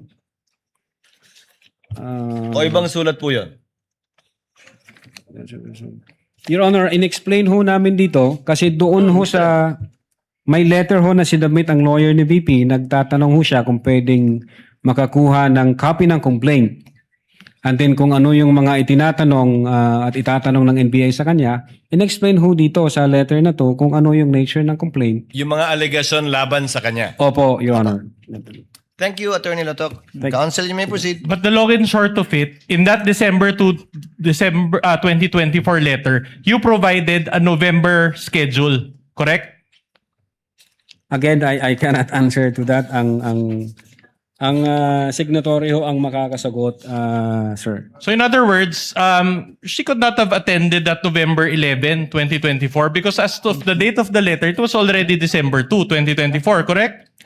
Well, Your Honor, yung second letter na sinubmit ng lawyer niya, ang sabi nila doon, the Vice President is confident that the NBI will conduct an investigation on the alleged threat against her life. Yeah, but despite this error, do you still maintain that the investigation that you conducted was thorough? You used that word a while ago. Investigation on the alleged threat against the Vice Correct. President? We are looking, Your Honor, for a validated information, confirmed information para ho meron kaming pagsimulan. But in so far as my office is concerned, since hindi na ho ako may hawak dyan, baka ho merong ibang tinask ang aming director para dyan, sir. So as early as December 2, 2024, the NBI has been investigating regarding the threats against VP Sara. Correct? When we issued the first subpoena and then when we issued the letter dated 02 December 2024, ang intention ho namin noon, i-inform namin siya na nag-iimbestiga din kami, ma'am. Kaya lang, kailangan ho namin ng valid at validated information para ho mapagsimulan namin. Oh, mali lang yung schedule na nabigay doon sa Vice Again, President. wala akong personal knowledge dun sa scheduling, sir. Oh no, after more than 1.5 years of investigation, has the NBI come up with a recommendation? Ask and answered, Your Honor. Ask and answered. Kanina pa. No. Recommendation on the Witness threats may against answer. VP Sara. Witness may answer. Oh, withdrawn. This is the investigation pertaining to the threats against the Vice President's life. Okay, thank you, Your Honor. Again, since wala ho kaming validated information, wala ho kaming nakitang confirmed doon sa allegation, threats against her life, Wala ako kaming mapagsimulan, sir. Wala So ho no, kaming that's okay. mapagsimulan. Meron din bang affidavit of investigation para kay VP Sara, gaya ng ginawa ng NBI para kay BBM, FL at former speaker? Since wala ho pa kaming validated information, wala ho kaming mapagsimulan. So in other words, meron para kay BBM, Objection. FL, at there's no question yet, Your Honor. Yes. At former speaker, pero wala kay VP Sara. Argumentative, Your Honor. Argumentative. That's a factual question, Your Honor. Ask and answered. Move Okay. on, counsel. If no affidavit of investigation, is there any written report on that investigation? Anong investigation po, Your Honor? Yung against VP Sara, may written report man lang ba? Well, ang makakaalam ho niyan, yung aming intelligence service, sila ho ang may pull up information from different offices. But as far as you know, wala pang written report on this? Well, during that time, insofar as the cybercrime investigation is concerned, wala akong nakita na gano'n, sir. Wala pa. Nung time na yon, alright. sir. In other words, since wala pang written report, wala pa ring opportunity si VP Sara to supplement any report that you have prepared. Again, wala akong idea kung mayroon ng written report ang aming intelligence service. Ang alam ko, kung ano lang yung nangyari during nung investigation namin, cybercrime division investigation. All right, I'll move on to a new point. Now, as an investigating body, the NBI is called to be impartial, correct? Yes, sir. Meaning you have to evaluate both sides, not just one side, correct? What do you mean both sides? The sir? offending party side and the offended party side. Yes, sir. All right. In other words, you evaluate the side of the complainant and you also evaluate the side of the respondent, correct? Evaluate the side of the complainant. Yes, sir. So did the NBI do that in its investigation insofar as the case against VP Sara? Precisely, Your Honor, the reason why we issued a letter dated December 2, 2024 All right. is to elicit information from the Vice President herself kung meron po bang validated Yeah. information Okay. or to ask her kung sakaling nag-appear siya, ma'am, baka meron kang pwedeng pagsimulan namin. But again, kahit representative, wala akong may dumating sa amin na magbibigay sa amin ng informasyon para pagsimulan ng investigasyon. Yeah, but didn't the counsel appear? So she participated through counsel, correct? The counsel, Your Honor, only stated na yung threat is, again, yung 6 months ago na nung conduct ho kami ng open source investigation, wala ho kaming nakitang validated talaga, sir. So wala kami mapagsimulan. Saan kami magsisimula doon? Okay. So, to enlighten this honorable court of what really happened during your investigation, you issued subpoenas, correct? We issued subpoenas, sir, yes. And several people participated, correct? Media personalities. Yes, I will go to that. I'll just answer the question first, yes or no. At least 4 people, correct? We issued subpoena, yes, sir. Reyes of Philippine Daily Inquirer attended with counsel. You confirm this? I think so, sir. Mendoza of Manila Times also attended with counsel. It was reported to Reported to I you. think Magsambol and Reyes. Yeah, Yun alright. yung report sa akin ni Agent Kalilong, sir. How about Rubrico of SMNI? Yeah, yung 6 ho na yan, as far as I know, na issue namin ng subpoena, I think yung iba dyan, hindi ho nag-appear kasi yung isa nasa China, meron siyang parang I'm not asking about understanding. those. I'm just asking about The the witness is people in the that process of answering participated. the question. Counsel, witness is in the process of answering. Let him finish. Are you done, Attorney Lotok? Yes, Your Honor. All right, Proceed, counsel. and these people were interviewed by NBI agents, correct? By NBI agents, sir. Okay, the NBI agents included Kalilong, correct? Yes, sir. For Magsambol and Reyes, Geran, for Mendoza. Yes, sir. I think. All right, but Asuncion for Rubrico, correct? Yes, Assumption also. All right, sir. and the Q&A was recorded, correct? Yeah, I think may transcript yata. All right, very well. After the interviews, the NBI agents executed affidavits, correct? Yes, sir. They Attesting have. to the interviews conducted. Yes, sir. let's go through the minutes of the meeting attached to the affidavit of investigation. There were 4 sets of minutes of the meeting. Correct? 1 for Reyes, 1 for Mendoza, 1 for Magsambol, and 1 for Rubrico. Do you confirm this? May I check first the document, sir? Your Honor, may we ask, Your Honor, that my co-counsel confronts the witness, not the prosecution's counsel. This is our turn, Your Honor. And we want to use the official copy, which is the the impeachment court's copy, Your Honor. So we don't know what copy the prosecution's lawyer is confronting the witness with. Counsel will please comply. Ano yun?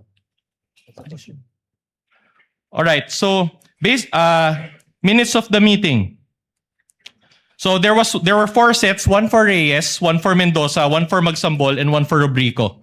Now, based on the minutes of the meeting. May I check first, sir? Okay, go ahead. Yeah, them sir, yes.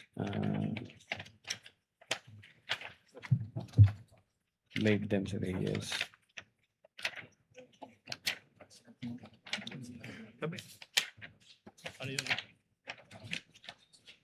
This is Mendoza. Yes.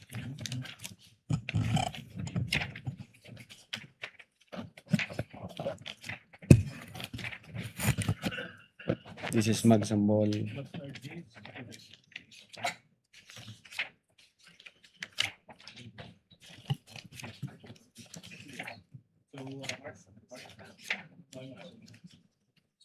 Magsambol. I'll wait for him.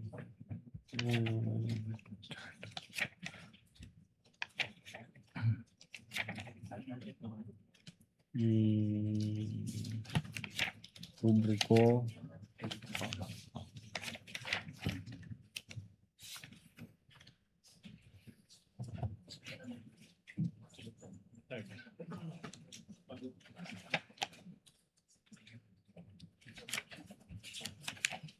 Yeah, I think up to Rubrico, sir. All right. So you confirmed that there was a Q&A?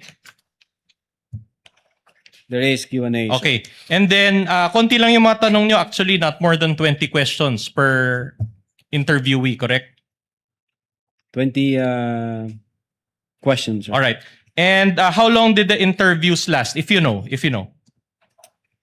I think ang report sa akin na nag-appear sila, nag-participate sila sa interview, but dun sa timeline, no personal knowledge, sir.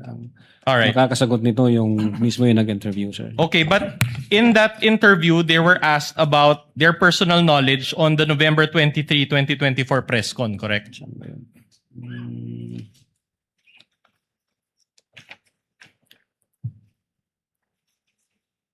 Yeah, the question was where were you on 23 November 2024? Just a yes or no will at do. about 12 a.m. to 1 a.m. Sir. Yes, your answer is yes.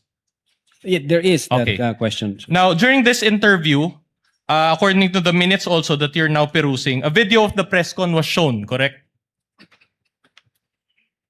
Mm,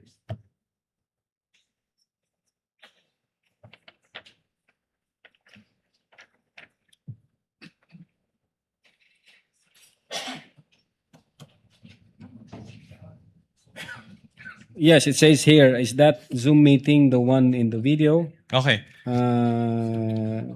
At this juncture, the agent showed the video. Attorney dated Lotok, 23. kindly just answer yes to abbreviate the proceedings or Yes, no. yes, sir. If Okay, you my consider- question is this. Did the NBI show the entire video to the interviewee or just portions thereof? Ang makakasagot ho niyan, Your Honor, yung nagkanda know. po ng interview. If you know. I'm not sure, sir. Didn't you provide instructions to the NBI agents regarding the showing of the video? Well, the instruction is whether or not nandun ba sila nung nangyari yung press conference nung November 23. Yeah, but will you agree with me that for the investigation to be impartial, the NBI should have shown the entire video and not just certain portions thereof? That I cannot answer kung pinakita nila yung buong video. Ang instruction ko, Your Honor, part ng investigation is to ask them kung nag-participate sila, kung may personal knowledge sila during the online press conference at November 23, 2024. All right, but let me direct your attention to page 189 also of Annex G9. This pertains to the minutes of the meeting of Kalilong. If we can flash that on the screen and if my co-counsel can confront the witness. It says here, and I want to read, in the top portion it states 1024H and 1057H, December 4, 2024. 2020 here. Meaning, the interview took place on December 4 from 10:24 to 10:57 a.m. Is that correct? Military time. Well, it appears in that document, sir. All right. So in other words, 23 minutes lang yung interview. Based on that document, sir. O hindi nyo talaga mapapakita yung whole video, correct? Based on that document, kung ganyan lang yung timeline niya, yes, Your Honor, hindi. Kasi 2 hours mahigit yung video ni VP Sara, correct? Yes, Ask sir. and answer, Your Honor. Ask and answer. I'm just Then the time's emphasizing over. the time, Your Kaya Honor. nga, objection Move on, eh. Counsel. That's why... Senator Judge Soto is recognized. What is your pleasure, sir? Thank you, Mr. Presiding Officer, Mr. President. To satisfy the curiosity of our group here, we were asking each other, why did you invite these 4 media personalities? Yes, Your Honor, because they were there based on our investigation. They were there in the press con, Yes, sir, they the participated. whole press con. The whole press con, sir. So why do you have to show the entire press con again? Precisely, Your Honor, that's the point. We just want to establish whether sinabi ba to ng Vice Presidente at sinabi nila na yes, yan yung sinabi ng Vice Presidente. Yung point ho yun na may kinontrata siya, may kinausap siyang tao. Kaya yun lang ang pinakita nyo, hindi nyo na pinakita yung buko because they were there Yes. the entire yes, sir. time. Are you sure they were there the entire time? They were there, sir. Okay, thank you. But you cannot have personal knowledge. They may have exited the Zoom meeting, correct? Yeah. You cannot say for yung, certain. Yung nakita ko dun sa video, ang pinakahuling nag-exit, I think 3 yata yun, sir. Yeah. Pero most of the time, nandun ho yung mga media personalities, nagtanong po sila, nag-inquire po sila, at nag-participate po sila doon. All right. At any rate, each participant was asked, and I quote, in paragraph 11 of the affidavit or the minutes, it says here, do you hear the statement of VP? Yes, wag ka mag-alala ma'am sa security ko kasi kinausap na ako, which ends in, and then he said yes, correct? Yeah, base rito, yes. Sir. Okay. So sa madaling salita, insofar as the interviews conducted by the NBI, wala nang tanong tungkol sa ibang statement ni VP Sara nung press con, tama? Yeah, base rito sa document. Alright, yan lang ang ito yung tinanong nyo, tanong, sir. tama? Yan lang ang statement na yan ang tinanong nyo. Base sa document, sir. Didn't you have enough time to ask about other statements made by VP Sara in order to establish context?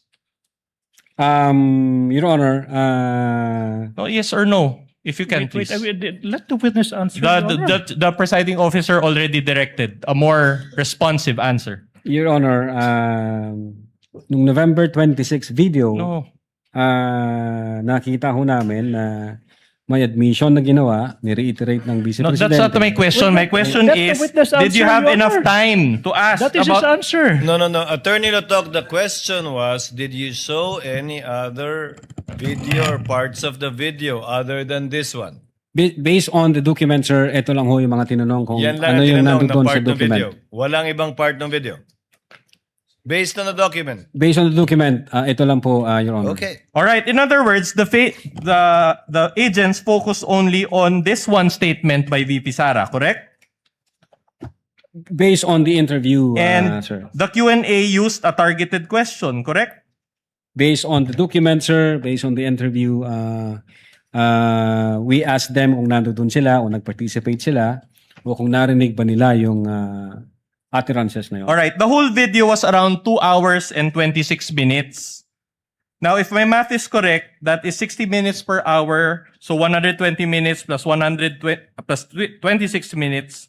So a total of 146 minutes total, more or less. And are you telling this court that the portion shown was just about 1 minute? Ask and answered, Your Honor, please. Asked New and question, answered, the same counsel. topic many times over. Counsel, I understand that you're trying to emphasize the point, but to manage the court's time, kindly move on to your next question. So you think that by showing only a portion of the video, that portion was taken out of context? Your Honor, you know. we authenticated the whole video and we saw what happened on that online press conference, sir. All right. By the way, did the interviewee sign the minutes of the meeting?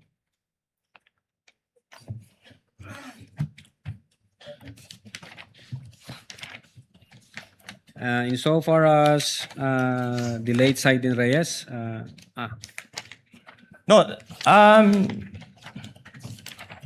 If you know, I'll go through it one by one. But I think may huli yata na walang pirma yung isa namin. can we investigator. direct your?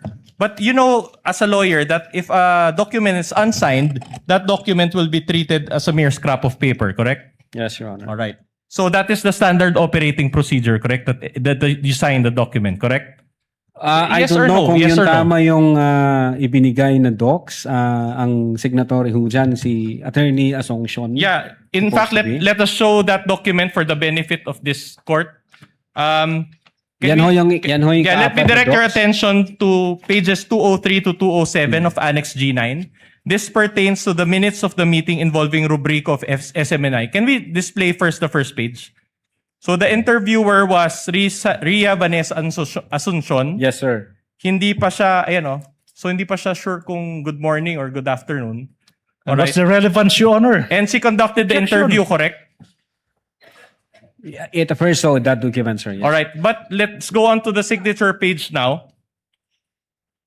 So, in other words, Jason, there appears to be a signature above the name Jason Rubrico.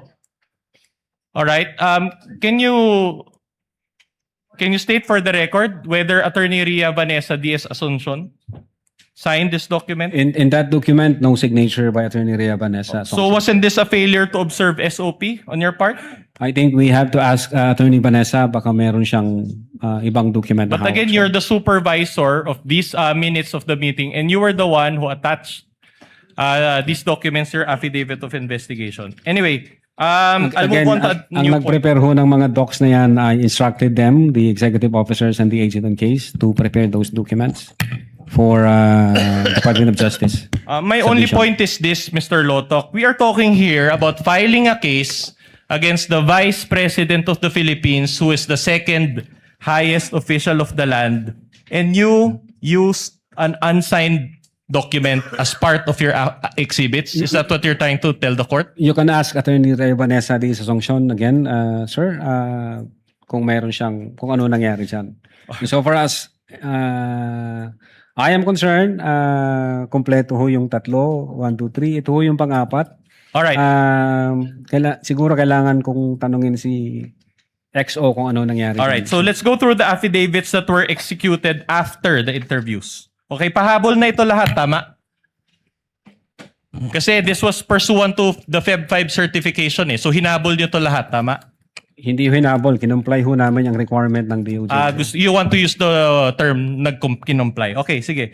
The interviews were in November to December 2024, but the affidavits were in February 10, 2025, correct?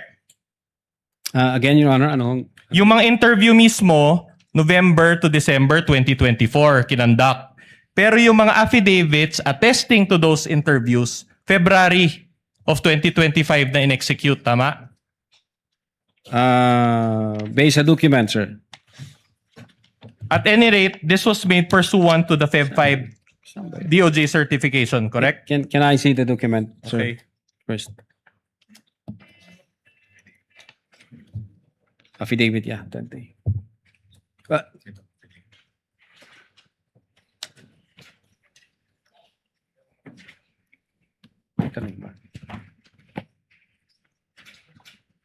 Okay.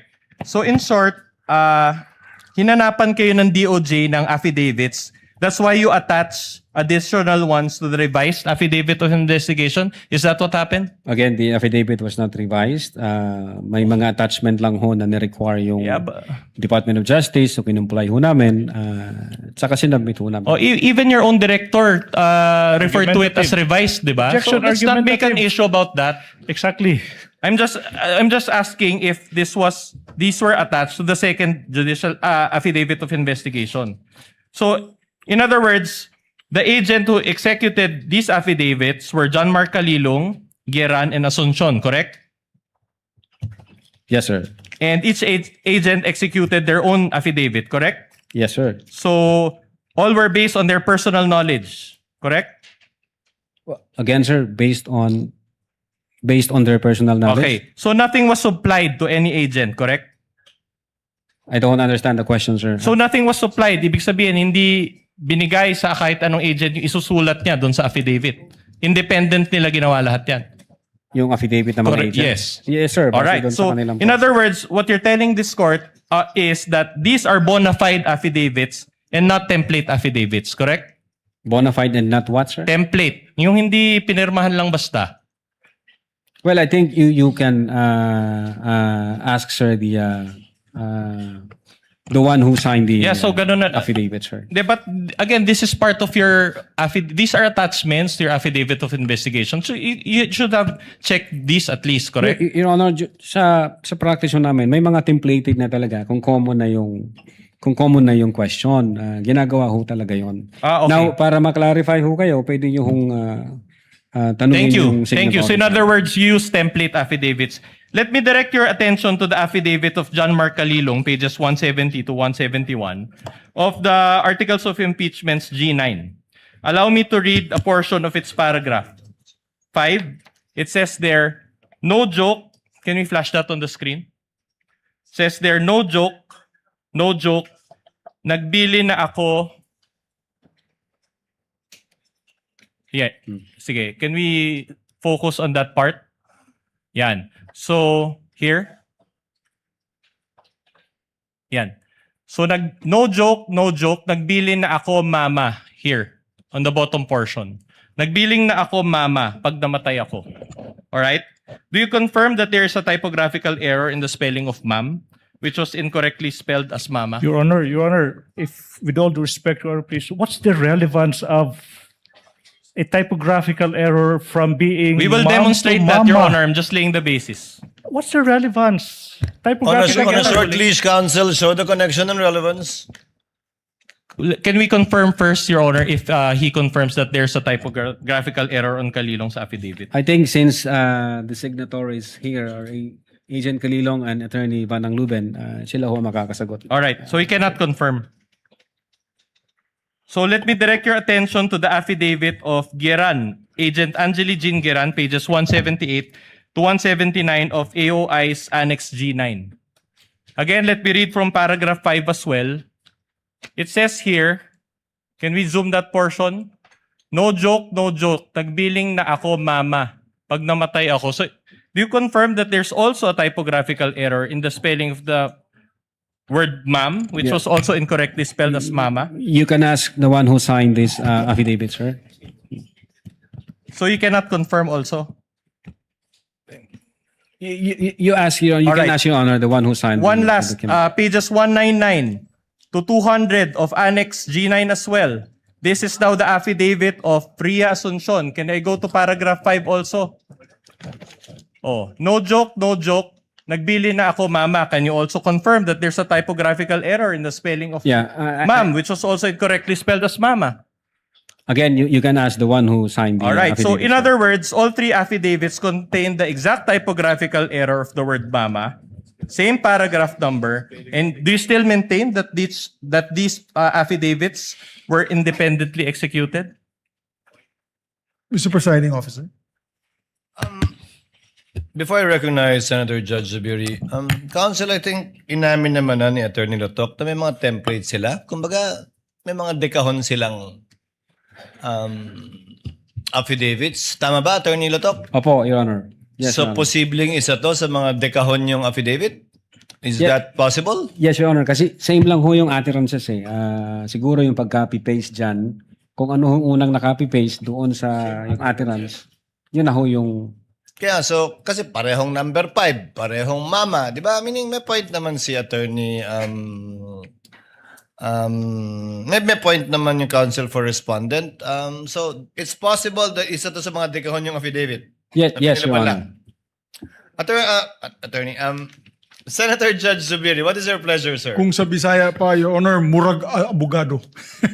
But yes, no, we appreciate the fastidiousness of the good counsel for the defendant on looking at all these particular issues. But due to the lateness of the hour, Your Honor, and I've been being egged by my colleagues here, we've been here for 6 hours, 2 p.m. to 8 p.m. May we request maybe counsel for the defense or the body that we just adjourn tonight and continue tomorrow, because all these details, after a while, I'm sure these gentlemen and ladies, both for the counsel and for the prosecution, has not even eaten dinner, and many of them are probably tired from sitting, as I am tired for sitting for 6 hours.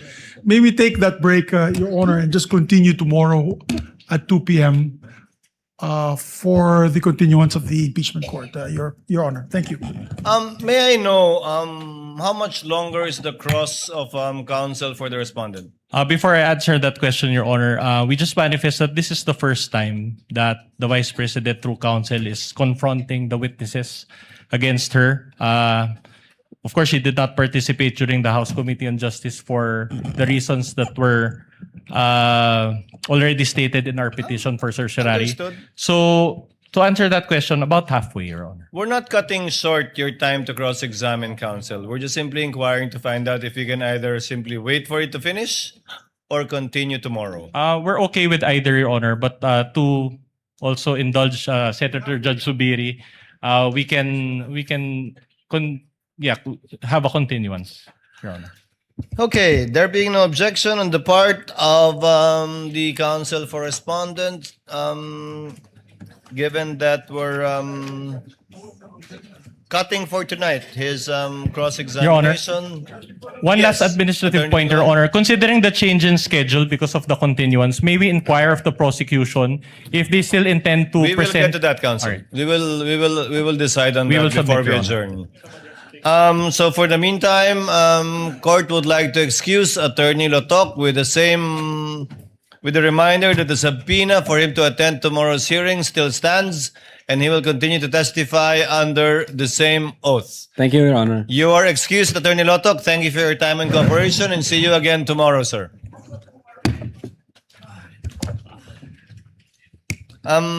For some administrative matters, we are in receipt of the memorandum from the counsel for the respondents with respect to the issuance of subpoena for bank records and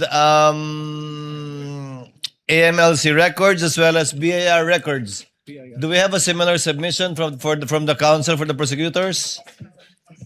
Kindly furnish, clerk report is instructed to furnish all senator judges with a copy of the same, with a reminder that we will be hearing the oral arguments of the parties on these two matters on Wednesday after the presentation of the testimony of the witnesses of the counsel for the prosecution. What is the pleasure of the honorable defensor? We have no other matters to discuss, Your Honor. We will await the final ruling of the court. Chair would like to recognize Senate President Gatchalian. Thank you, Mr. Presiding Officer. Pursuant to our discussion earlier on the subpoena for NBI Director Melvin Matibag, and pursuant to the discussion with Senator Judge Alan Cayetano and myself, and to give ample time to the Senator Judges to study, to look at the pieces of evidence, as well as to propound their questions, may I propose to let him come to the Senate on Monday. I was looking at the letter from the NBI, and indeed the activity in Bangkok is quite important. It is the regional summit on scam center compounds and transnational organized crime, which will be held on Tuesday.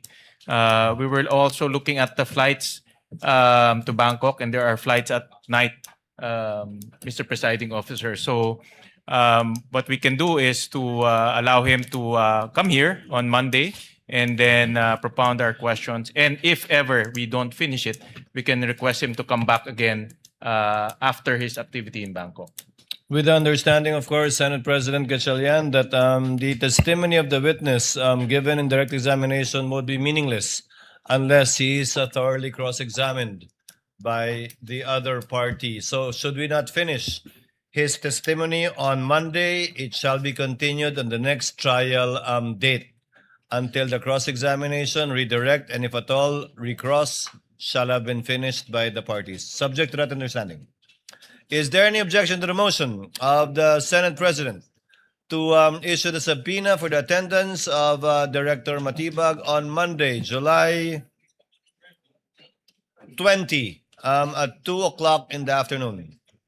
There being none, same is approved.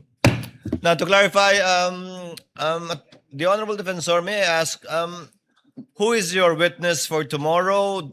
I understand we still have two witnesses online, namely Attorney Lopez and Captain Bello. Is that correct, sir? That's correct, Your Honor. And you will be presenting Attorney Lopez first? Based on our earlier manifestation, we're supposed to present her next after Lotok, Your Honor. After the culmination of the cross, if at all, redirect and recross of Attorney Lotok. Yes, Your Honor. Thank you very much. Any other points that any other senator judge would like to raise? Any other points the parties would like to raise? Counsel for Respondent, given that the Honorable Defense already said he has nothing further. We are okay with that presentation, Your Honor. There being no other matters to take up, and given the lateness of the hour and as manifested and moved by Senator Judge Zubiri, there being no objection, the trial is hereby adjourned until 2 p.m. of Tuesday, July 14, 2026.